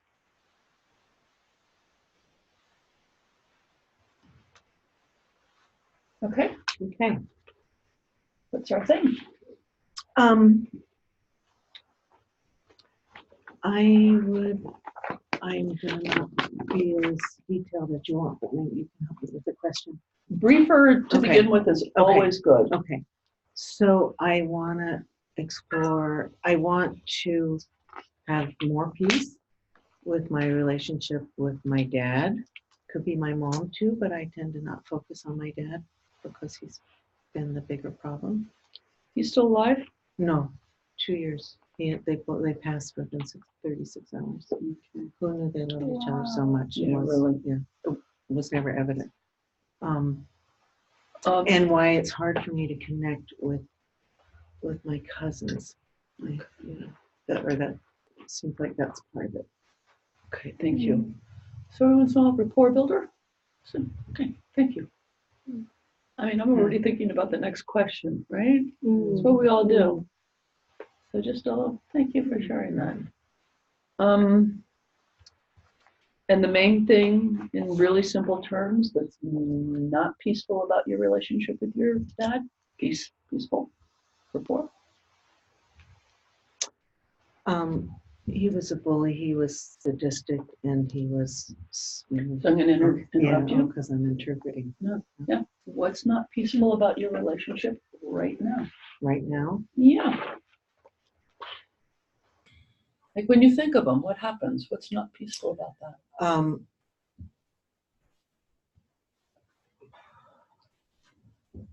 The sexual inappropriateness, the history of that, it's still.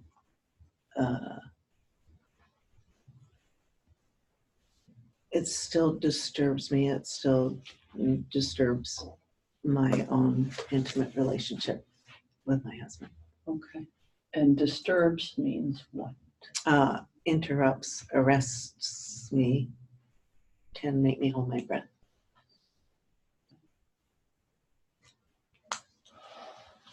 The damn tissues already. You can use the whole box of it. Proactive move. Yeah. By the way, I never force tissues on people. I'll sometimes sit them nearby. But that whole stuffing tissues into people's hands is a little caretaky. Mm-hmm. Be careful around that. Someone's got snot everywhere. They'd probably be very grateful for that. So I thank you for all that, and I still don't have a hold of it. In really simple terms, like really direct, no interpretation, no enlightenment or anything. What happens when you think about your dad? I get anxious and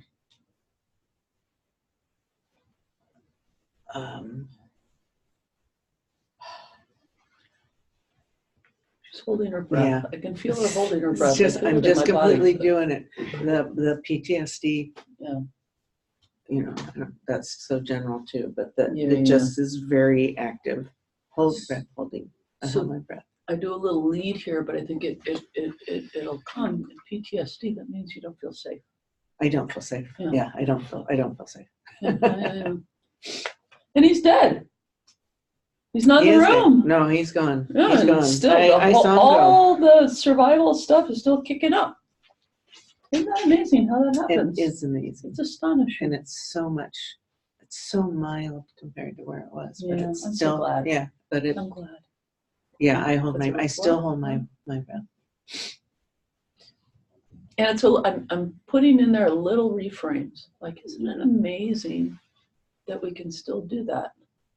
Even though he's not here in the room. Yeah. Right? And something in her body goes, oh yeah, he's not in the room. He's not in the room, and I can feel that I love him. Oh. But yeah, like I was doing before. Yeah, don't touch me, and I don't want to smell you. So with that sentence, yeah, I feel rage. I don't want to smell you. I have rage towards him that was never received. No, of course not. Yeah. Even when I said I forgive you, he said I don't accept that because that means I have something. We're gonna undo that whole forgiving thing. Yeah. Well, I can do this a little bit more than you guys can. Yeah. I've got a lot of room here, Yeah. but you can see me working to make sure I connect. I don't recommend you try to imitate me. Just try and notice the underlying principles. I also have a history of trust with Leslie. And I don't remember a thing about your story. Yeah. Just fine. I'd hate to think that you were holding it all, everybody's stories in there. Yeah. A little bit of it, but not much. So you said something about your cousins. How does it relate to your cousins? So you guys remember that Okay. before, remembering the story? There are just a lot of them. As my grandparents passed, and they were the people that the big family Right. gatherings Yeah. happened around, which also were very anxious Yeah, sure. events. But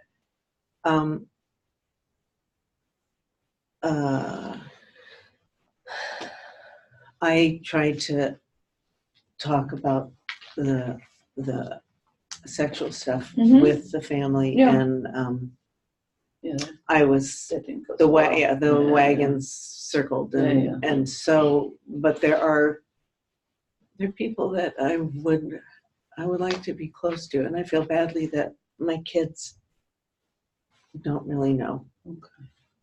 Don't really know what. They don't really know these cousins, These these people. people. And they don't know them because you can't tell them the truth, so it's hard to be in relationship with them? Am I following that? Or That would be, but I pulled out from the whole family for 5 years because I didn't know how else to try and manage how ill they made me feel. Then I came back. There was a lot of pushback about that, but yeah, so the field of secrets and the kind of the energies that creates. Yeah. Lots of elephants in the room. yeah. And one of the cousins was very active with the sexual stuff as well. And he's still alive and he's at these events? No, he had a traumatic death when he was 36. I was 21. Or it's 20. Is that the one who Yeah, electrocuted. electrocuted? Yeah. It's coming back to me in little bits and pieces. Yeah. Okay. Everybody's favorite in the family. He was. There's the rage again. Yeah. There it is right there. Don't talk about the dead. Don't blame the dead. Be on the listen for the little moments where they're the tells on rage. Because I'm a nice girl. Mostly. Well, you all try to be. Yeah. And we don't know, especially if you're just meeting a practitioner for the first time, you don't know what the limits are. You're going to be careful. Or you may not be aware that this thing you're dealing with has rage underneath it. But you can hear it in the way that certain phrases and sentences come out.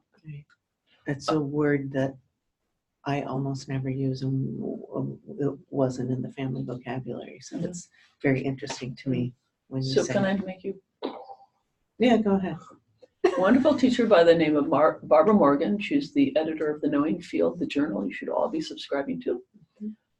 She's in the UK. I went to a workshop of hers. And she did Constellations on Rage. And I thought, I have to go to this workshop. This terrifies me. What the hell? Because whenever you're a practitioner, like you're scared that rage is going to come up. Like, what am I going to do with that one? And she reframed rage as the life force. And then any of us can work with life force and find a place for it. Now, we don't want it to be destructive life force, right? But then we can appreciate it. It's her life force going, whoa. I like that. Yeah, isn't that I like nice? that. Yeah, I like that. It totally resonates. Can we ask questions? No. Try and make a note of it later, if it's still there when we're all done. But yeah, I'll stay in process. Okay, so if we could arrange for you to have more peace with your relationship with your dad, what will having that do for you? Because more peace, those issues are very hard to work with. Yeah. We understand where they come from, but I need a little more meat on the bones. I don't If we can even arrange care if I'm more at peace with my relationship with him, because I feel like I did my work, but I still hold my breath, and I still get anxious, and I feel unsafe. Okay, and if we could have fixed that while we're having that. Oh my God, I'll just be so much more alive. So can I suggest an outcome? I'll feel better. Yeah. Okay, better. No. I would like to take the good life from my father that I can take safely. Well, that makes me cry, but sure. Yeah, and still feel safe. Can you say it again? I'd like to take the good life that I can get from my father and still feel safe. I'd like to take the good life I can take from my father and still feel safe. Yeah. Mm-hmm. We're not going to get across that whole river. No. Well, maybe one little step. And I've done it by taking the music from him. Yeah. You Mhm. said that. Yeah. I took the, I So we share a acknowledged- lot of this stuff here. Like I got this Yeah. enormous from my dad. and Yeah. I got this morning. Okay. Right, that he, Okay. he was the source of music. Okay. I, And you also said, and I'm going to take your word for it for now. I might have a little skepticism about it, but I'm going to take your word for it. That the degree to which it's still hard to take life from your father Mhm. has something to do with some obstacles in your relationship with your husband. Because you mentioned that early on. You said, and there are some things I'd like better in my relationship with him. Yeah, probably with men. Yeah, generally. Yeah, I don't think that I don't trust my husband. No. But Oh no, you do. but That's- sex still scares me. Oh, yeah. Okay. Sex can be scary. Okay. Wow. Thank you for saying that. Yeah. I know that's vulnerable. Yeah. Yeah, it's wonderful, but it's still scary. Isn't that an interesting combination? Mm-hmm. It can be wonderful, but still scary. Mm-hmm. Would you like it to not be scary? I would love it to not be scary. I want you to double check.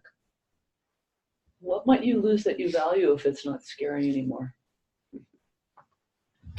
Being more so connected to my dad. I would like that out of my fucking bedroom. A little less veiled that time. Yeah, not a joke on the floor. And it's nice and clean.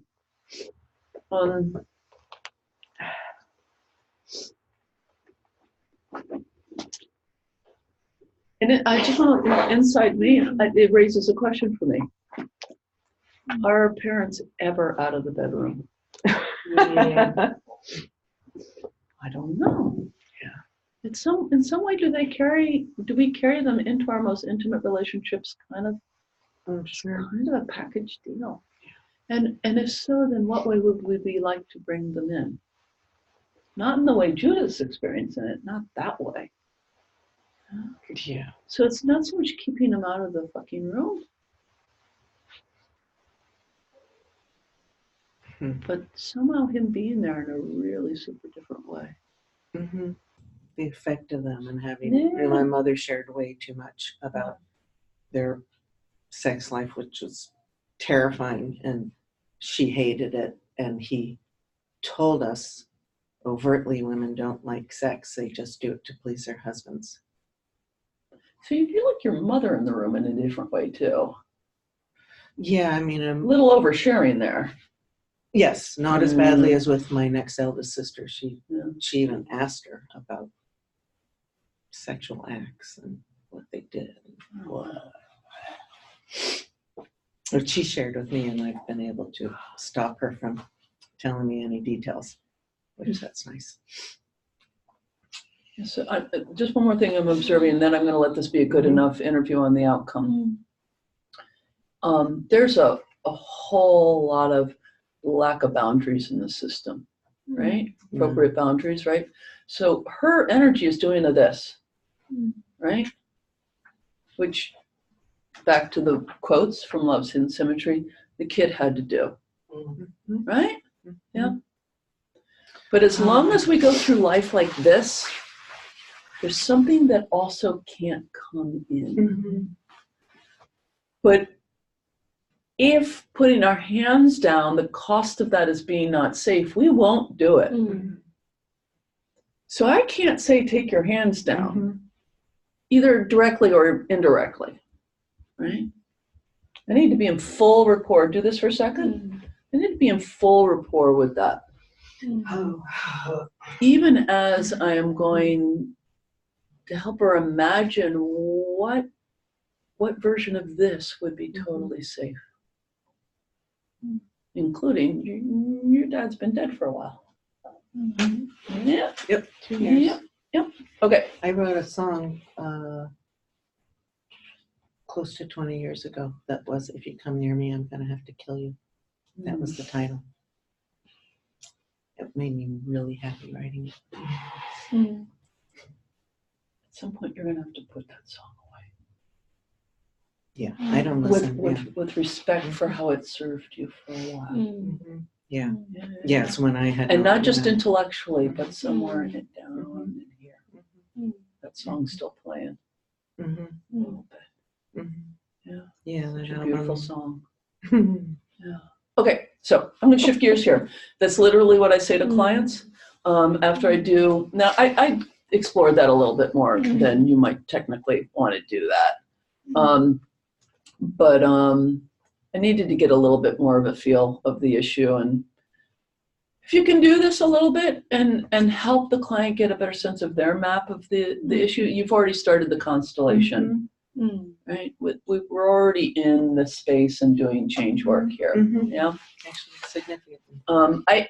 I'm still not super crisp on the issue, given that I'm not going to be doing the constellation right after the interview. I'm aware that I'm going to come back later and say, so what would you like again? And I will sometimes do that in a phone call with someone. If I'm like, okay, that's good enough for now, let's dive into the family tree interview. And at the end, I'll say, now that we've talked all about this, how would you put what you would like? And sometimes it now sounds real different. Yeah. But if you got something really crisp and clear and strong right out of the box, go with it. And sometimes it happens that way. Like, I've got a bad biopsy. I don't know what's going to happen next, but I really want to be healthy. Boom, you are done. That's a strong desire. That doesn't mean you might not want to explore all that, but Okay, so now I'm going to stand up here. I'm going to move away from you a little bit. Okay. I'm acknowledging some loss of proximity and how that, like I'm staying in rapport and connection. I'm not just abandoning the client. I'm moving away physically. And draw some pictures here. And if you want to shift it all to watch but I have to be attentive to the webcam. But you're gonna have to stay close enough so that I can talk to you. Here.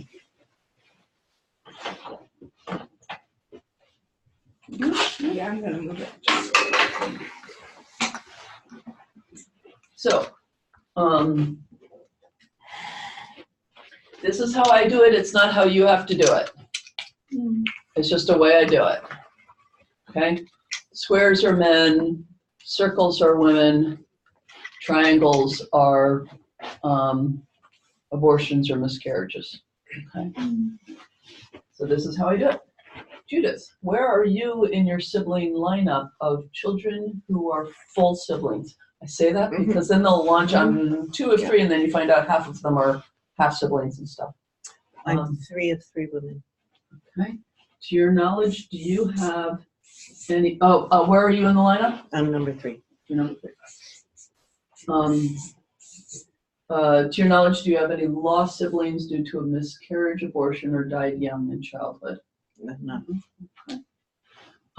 Where is your father in his lineup, please? He is number 1 of 2.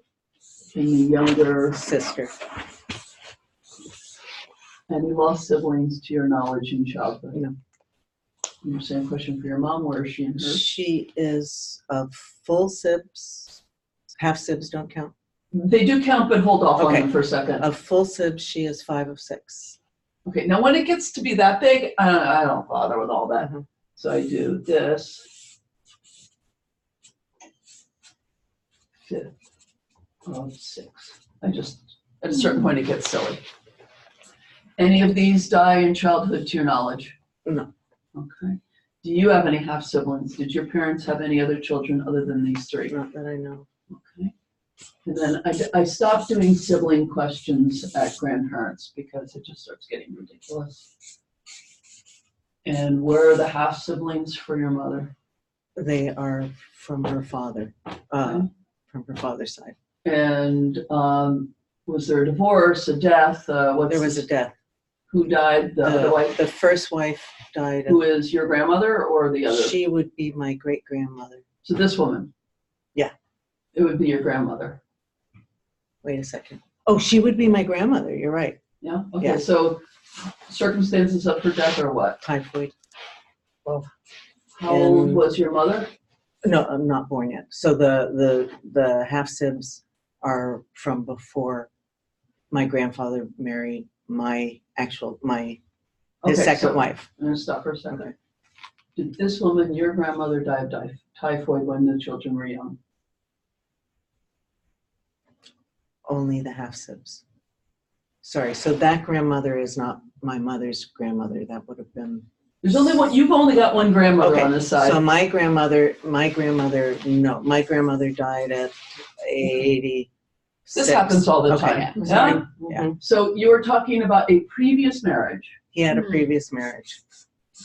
and she died of typhoid. Yeah, And how many children did she 2 have? sons. 3 sons? 2. Yeah, I'm just gonna 2 sons. And how old were they when she died? Maybe, like, let's just say 2 and 4. Oh, very young. Very young. That's the key issue here. Yeah. That's a great tragedy. Okay, parents who die when the children are young. Okay. So there's a death. He gets remarried to your grandmother. Okay. Does she end up raising these 2 along with? Yeah. Okay. Although they're 4 and 6 when she marries my grandfather. Okay. So yes, Okay. she raised them. Okay, so I get the general picture. Okay. And then the next one is generally on your father's side. What's the ethnicity? Where do they come from? Hungarian Jews. Hungarian Jews, and I just make a note. How far back do we have to go to find the most recent immigrants? On that side would be my great-great-grandparent. Well, my great. Is it the 20s, the 1890s, the 1850s? Ish.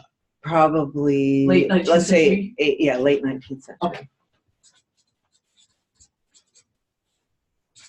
Jewish Europeans, this makes a big difference. Is it before World War II or after World War II? There's an enormous wave of European Jews who come here in the 19th century and early 20th century. It's what makes New York, New York, and a lot of other places around the country what they are. And it is relevant to the Holocaust, but it is a different relationship to it. Okay, so you just kind of want to establish that.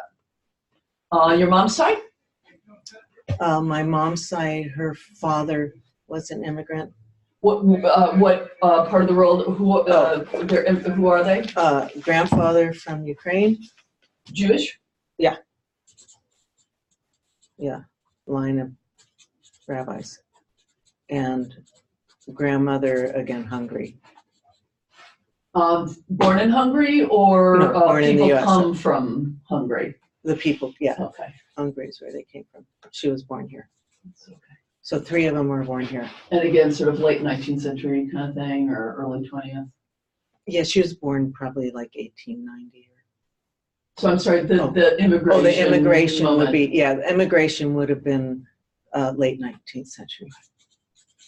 So one of the things this is somewhat unique to the American context, the Americas. We're always on the lookout for immigration trauma. Okay.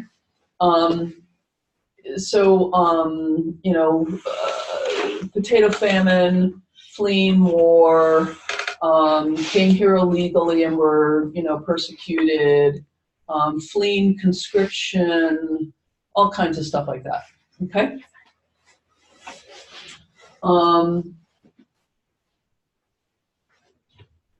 When did your grandfather come from the Ukraine? He would come right around the turn of the century. Okay, so he's still quite pre-World War II. Yeah.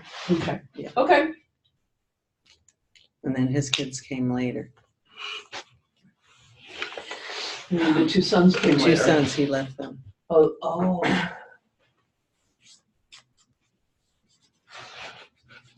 And they won't talk about their mother. They said she wasn't important. We worked on that. Is that what we worked on in the Constellation? Was this? I mean, I know we worked on the Holocaust generally, but did we work on this? Leaving behind this? No. We did not. Okay. This gets my attention because it's an abandonment and it's exclusion.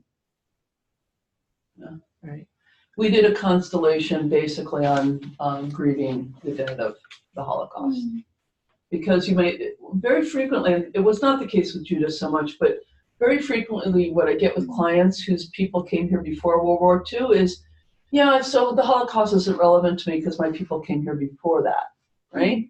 And I think it's a way to respect the people who did go through it. They don't want to claim suffering that doesn't belong to them, right? Having said that, it's extremely relevant because, of course, the cousins, the second cousins, they're doing well and thriving here and not being killed by Nazis as their people are. Yeah. So it's actually a really complex experience. So basically, we said Kaddish and did the funeral. It was really quite beautiful. Can I ask a question? Please. Is the typhoid before World War II? Yeah, typhoid is before the turn That of the was century. Okay, so Yeah, so he came in around turn of the century. okay. So she had to died somewhere around then. She may have died in childbirth, I don't know. For typhoid. That's quite different from typhoid. Oh, you're right. If it was typhoid, it probably wasn't. See, I didn't take it in what that was. That's right. Yeah. Dying in childbirth is a massive trauma on the family. Okay. So we have the basic. This is what I start out with. So the issue is peace with father. So our attention is over here. And wanting to be able to take life, to be able to stay safe and allow life to flow in. You know, would have to put my mother in there also, just because she always threatened to leave. Yes, and as the facilitator, I'm thinking, where am I editing? Oh, okay. What am I taking Not on more. here? Okay. Yeah? Yes, I mean, if one parent's a perpetrator, the other one's letting it happen. Yes, she is. I mean, it's always, it's always a twofer. Even if someone's painted as the saint of the family. You kind of wonder where the protective function was. Yeah. Okay, so I'm just taking a moment here what I want to demonstrate for you guys. So there are basically two ways to go about it from this point. One is to think about the issue. Let's say she didn't have a relational issue, specifically father. Let's just say something like, I want a better job. Let's just say it was something like that. I might start asking about the work histories of people, and tracking patterns around work. If there's with the Constellation last night, it was a food issue. Did anyone starve? Did anyone, I'm asking questions about food. Relationship, betrayals, violations, losses around relationships. Partnered relationship. So that's one way to go. I'm not going to do this because, this is really the thing that we're looking at. And maybe this thing is what we're looking at, right? The other way to go is kind of comprehensive, like soup to nuts. And I'm going to do that a little bit with you right now just so you can see it. If you want to look at the second to last and last pages of the handout, you'll see the bullets of potential things to interview about. Okay? So I'm just going to launch in. Anyone in your family, anywhere in this, these questions are going to be about anybody, including your own children, okay? Any suicides in the family? That you know. Grandmother's family. And maternal grandmother. Mother's mother? Yeah. One of her sibs committed suicide. Okay, that's a little off the, Okay. I'm going to move off. I would literally say thank you for that. It's a little off for us. Getting a little correction on that, but we're focused over here. So, homicides. Anyone murdered or murderer? Not really, no. Okay. Severe, obvious mental illness like schizophrenia, bipolar, that kind of thing. My father's mother's high functioning borderline, and my father also, I would say. Yeah. Borderline is a funny diagnosis. Yes. We'll talk about borderlines another time. Basically, it's a disruption in trust. It's an abandonment. It's a distortion and due to severe abandonment. Big boundary issues, huge boundary issues. Yeah. Adoptions, Not that I know of, just the half sibs. right? Mhm. Children who, or by the way, adopted in or out, Mhm. right? Not that I'm aware of. Children who died in childhood, Not that I'm aware of. parents who died when the children were young, other than this one over here. No, children who died in childhood, a first cousin, but I don't know that Okay. counts. We'll let first cousins go. And sometimes I'm listening, I'm just sort of feeling like, what, is there an energy there? And I'm like, no, there isn't. And I can be wrong, by the way. I have the constellation kind of like, yeah, that thing you thought wasn't important, it's the key to the whole damn thing. So you just always, it's feedback, not failure. You just keep paying attention. You know? See, this is a tricky interview because we've already got the thing we want to look at. But I'm doing this to kind of demonstrate. Addictions, alcoholism, other substances. Food. Okay. Food eating disorders. Who? Dad, mom, somewhat, myself and my sibs. Not super dramatic, no hospitalization, but Okay. I'm just going to make a note. yeah, difficult relationship with food. I mean, I'm also taking notes as I'm going along, things that kind of don't fit here. In nuclear family, this is what she just referred to. Feels a little related to entanglement with what happened to the Jews in Europe. Okay, you're upset? Eat.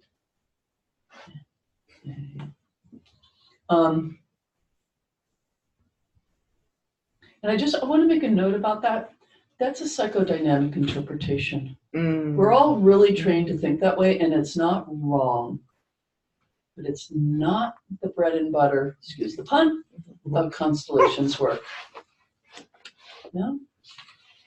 You know, we use food in this way in our family because it was our way of showing love and comfort and dealing with problems. Yeah, okay, interesting. Who died of starvation in the family? Yeah? We're looking for a systemic thing. And we're often with clients, we're trying to make our way through a thicket of psychodynamic explanations. I have poor self-esteem because my father criticized me. It's not that it's wrong, and it can be useful, but these stories have hit their limit about how much they can help us. Yeah? And when the difference between, in our family, we use food to not deal with what's going on, right? Versus in our family, food is an expression of loyalty to our ancestors and our people who have starved to death. You feel the difference between those two stories? The first one, you can't do much about. You just have to apply more self-control and go on more diets or whatever it is that you do to manage the way you emotionally eat. Yeah. The other one, you can bow to your ancestors who went through that. Right? We have moves for this. And this is the big thing. It's often the hardest thing. And that's why if you read Love's Hidden Symmetry over and over and over again, you will start to shift your way of thinking about these things from the psychodynamic explanations to asking the systemic questions. Now, there is overlap. You will hear psychodynamic stuff in constellations. Please don't misunderstand me.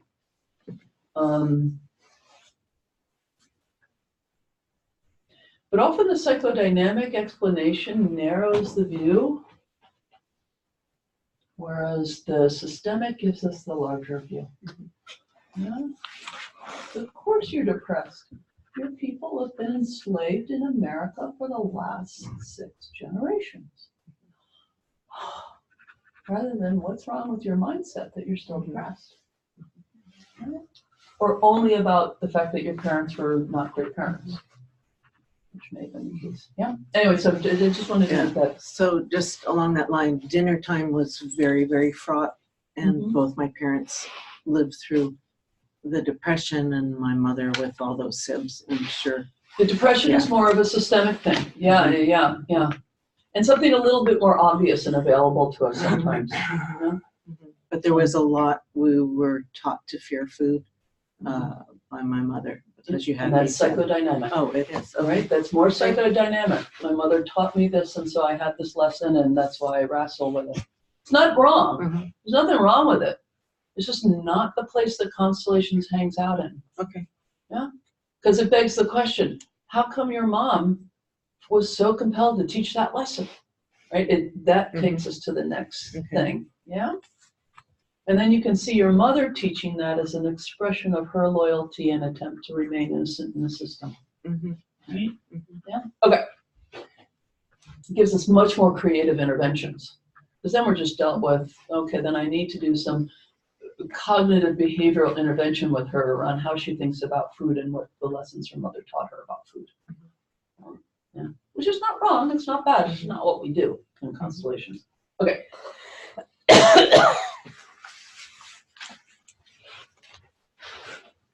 War? Any combat soldiers? Actually, uncles on my mother's side. My father was 4F. In World War II? World War II. That's always interesting. People who cannot serve when everyone else is. Yeah, there's an honor thing in there. 4F means you can't serve. Yeah. Right. Yeah, feet were too small. They don't make the boots that side, and he'd had a hernia, so they don't want you carrying something heavy. Yeah, and in World War II, that was just like, that was really hard. Like, you were really, like, not a man. Yeah. Wow. Yeah.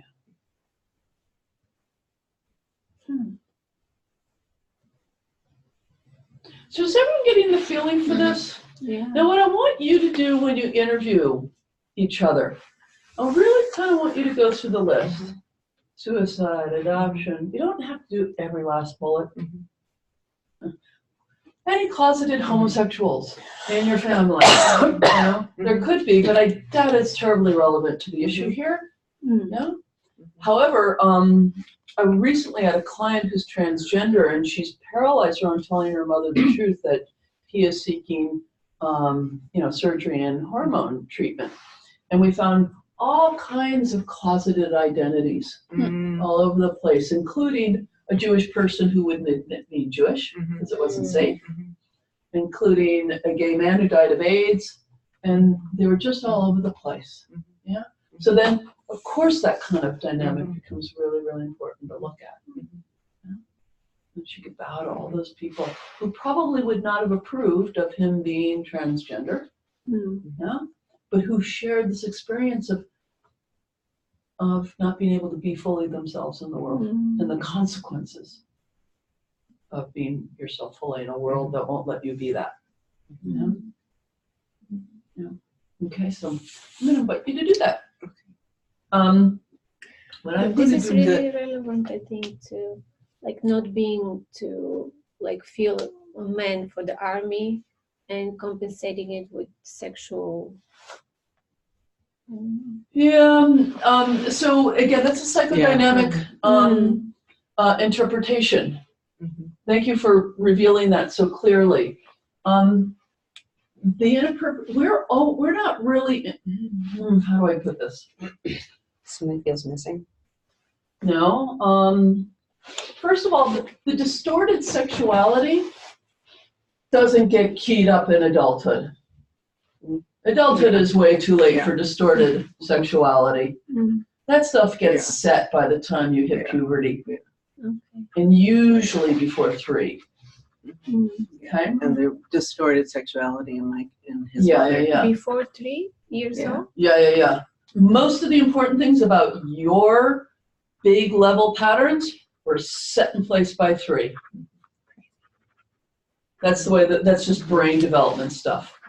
Yeah, the big chunk stuff. That doesn't mean if if your parents both die in a car crash when you're 14, obviously that's going to really change your life, right? It's going to change big things about you and your trust in the world and all that sort of stuff.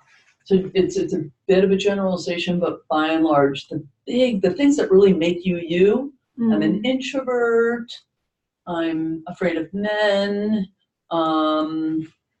I startle easily. I like books. I'm real bookish.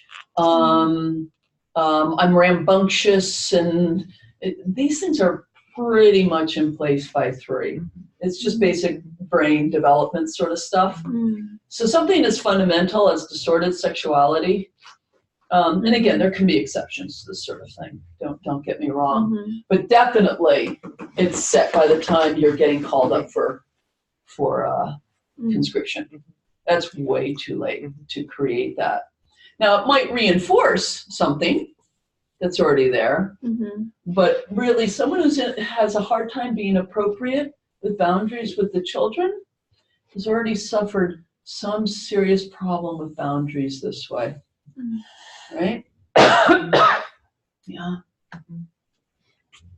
Yep. So the other one is my mother got TB her first semester of college at 18 and was shut away for over 3 years. So this comes under the category of a very Trauma. Serious or tragic or traumatizing illness. TB. TB. She was sent to a sanatorium, so you couldn't see anybody. She was 18. Sent off. 3 years. 3? Yeah. It took that long to cure it? Yeah, there was no, they didn't have antibiotics. That's what they did back then. And in some so it was like having AIDS. When she came out, she couldn't get a date, which is probably why she ended up marrying my father. So that's the kind of thing. It's not the main focus of what we're looking at, but that is certainly medical trauma. Yeah. And she also reported sexual abuse From her as father? a child. No, I think it was Sibs. She said they all slept in one bed, and she hated to think about it. Oh, and let's get that on the record. Who sexually abused you? My father, my first cousin who was electrocuted. Oh, right. And some uncles were inappropriate, but I don't, other than be creeped out with them, I don't think they touched me.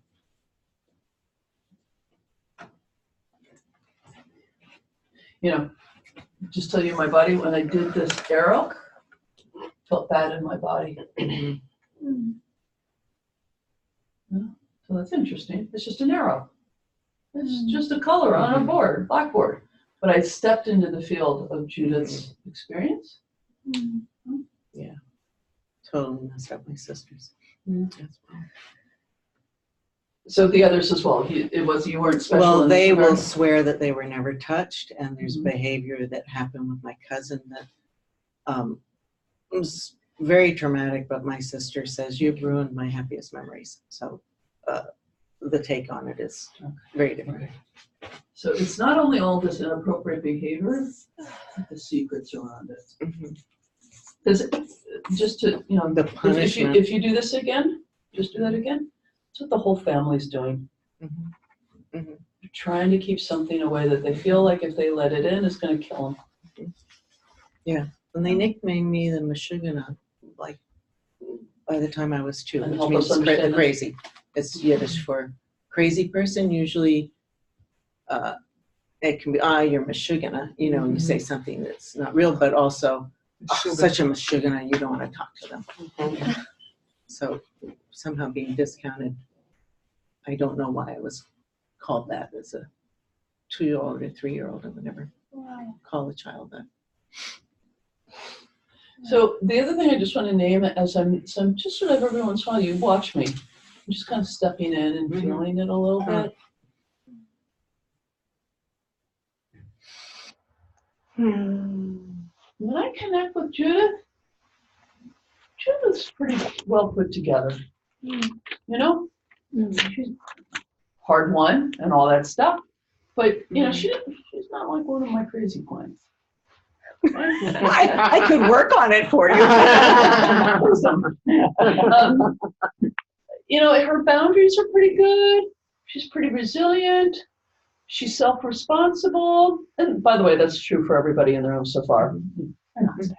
The people in the room. I just didn't want to pull you out as the teacher's pet or favorite or anything. Too much of that at home. Right? So she's pretty glued together, right? That's not a very clinical, you know, she doesn't hyper arouse herself. She can get angry, right?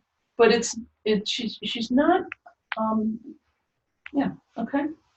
Okay. So I'm checking that with a client and just feeling that and how that is. How fragile are they? How armored? How resilient? How self-aware? Self-taking responsibility for themselves? How, we're going to get to emotions, how much they are in primary emotions as opposed to secondary emotions. And then I'm checking the system and feeling its emotional breadth as well. And it doesn't match. And then when I say that, I want to cry. The not matching feels really sad. But the cost of matching and belonging would to be congruent with something that feels really, well,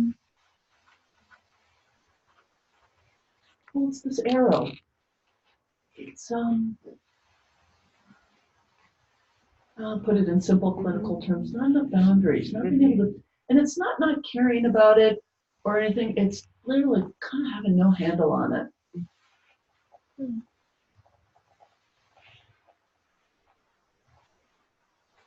It's like when all those businesses created those open floor plans for business and then realized to get work done, they needed some privacy. Yeah. It's too open floor.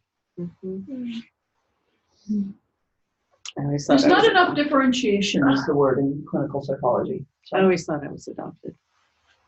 Except for I look like them. Judith's pretty differentiated. She's herself. So, and the last thing I want to do is lift that up as a way to separate Judith more from these people. Right? Oh, so I said my eldest sister is high functioning borderline. That's okay.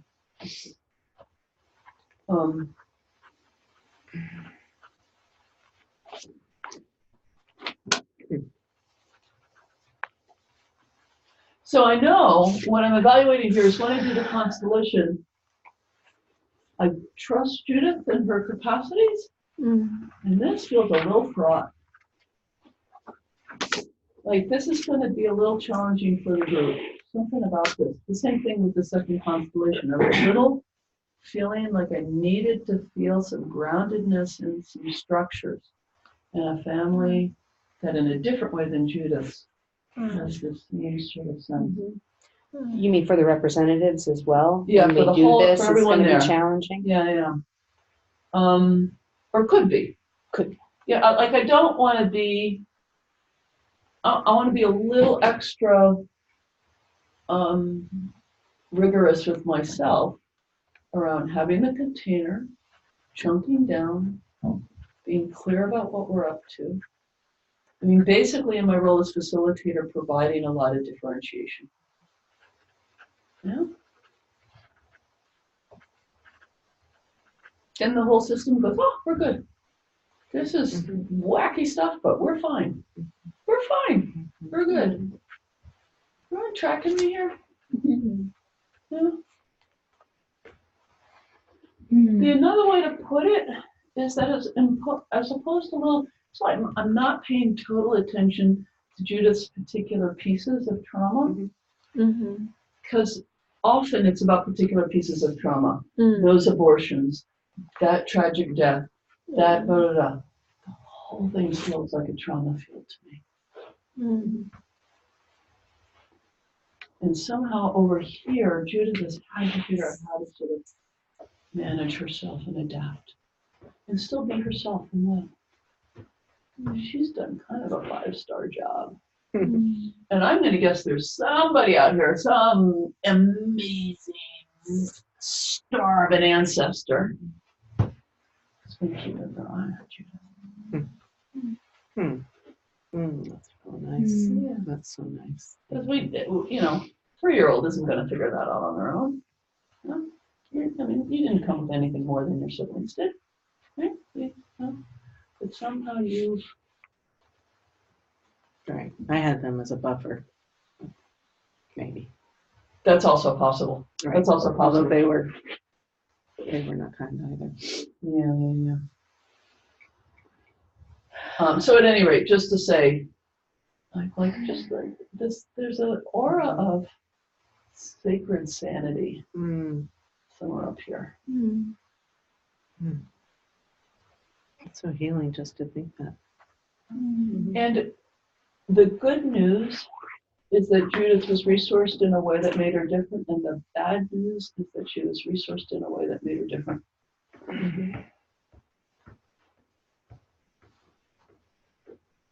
Yeah. Anyway, so these are just things I think about when I do this kind of work. Okay? I don't expect you to be thinking in these terms. I just want to model for you what I do. And if you're doing a fingernail's worth of this, like, oh, food, someone starved, I made a connection, yay! That's that's all. That's or as I say in the notes, and as Stefan Hausner says, you can just start with a hypothesis. So you've done the interview, you've interacted. I will share with you my hypothesis or my starting place. My hypothesis is, and it's not exactly a hypothesis, but we know what's going on here, right? She knows what's going on here. And my hypothesis, okay.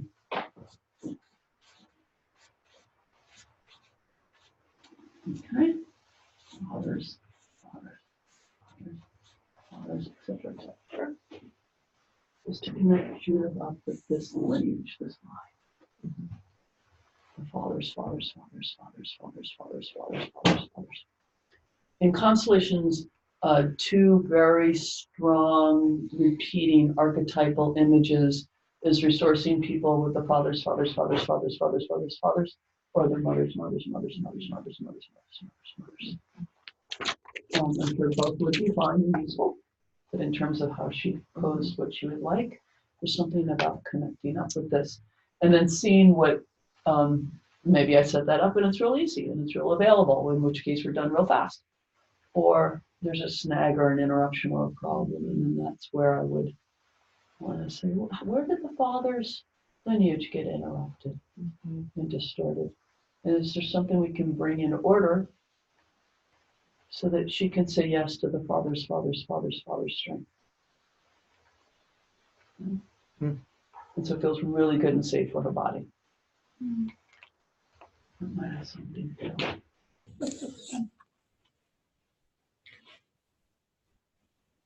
Safe up there. And father who's a congruently safe father for the daughters. That'd be real nice. And that although she's going to still hold her father like this, she can say, dear father, thank you for being a conduit for this. Because it's through him that it comes. And in some ways, I've already done the constellation, but we'll see how it goes. I want to send you off for lunch. So send you off. Please be back in your chairs at 2:35. Okay. Okay. Thank you.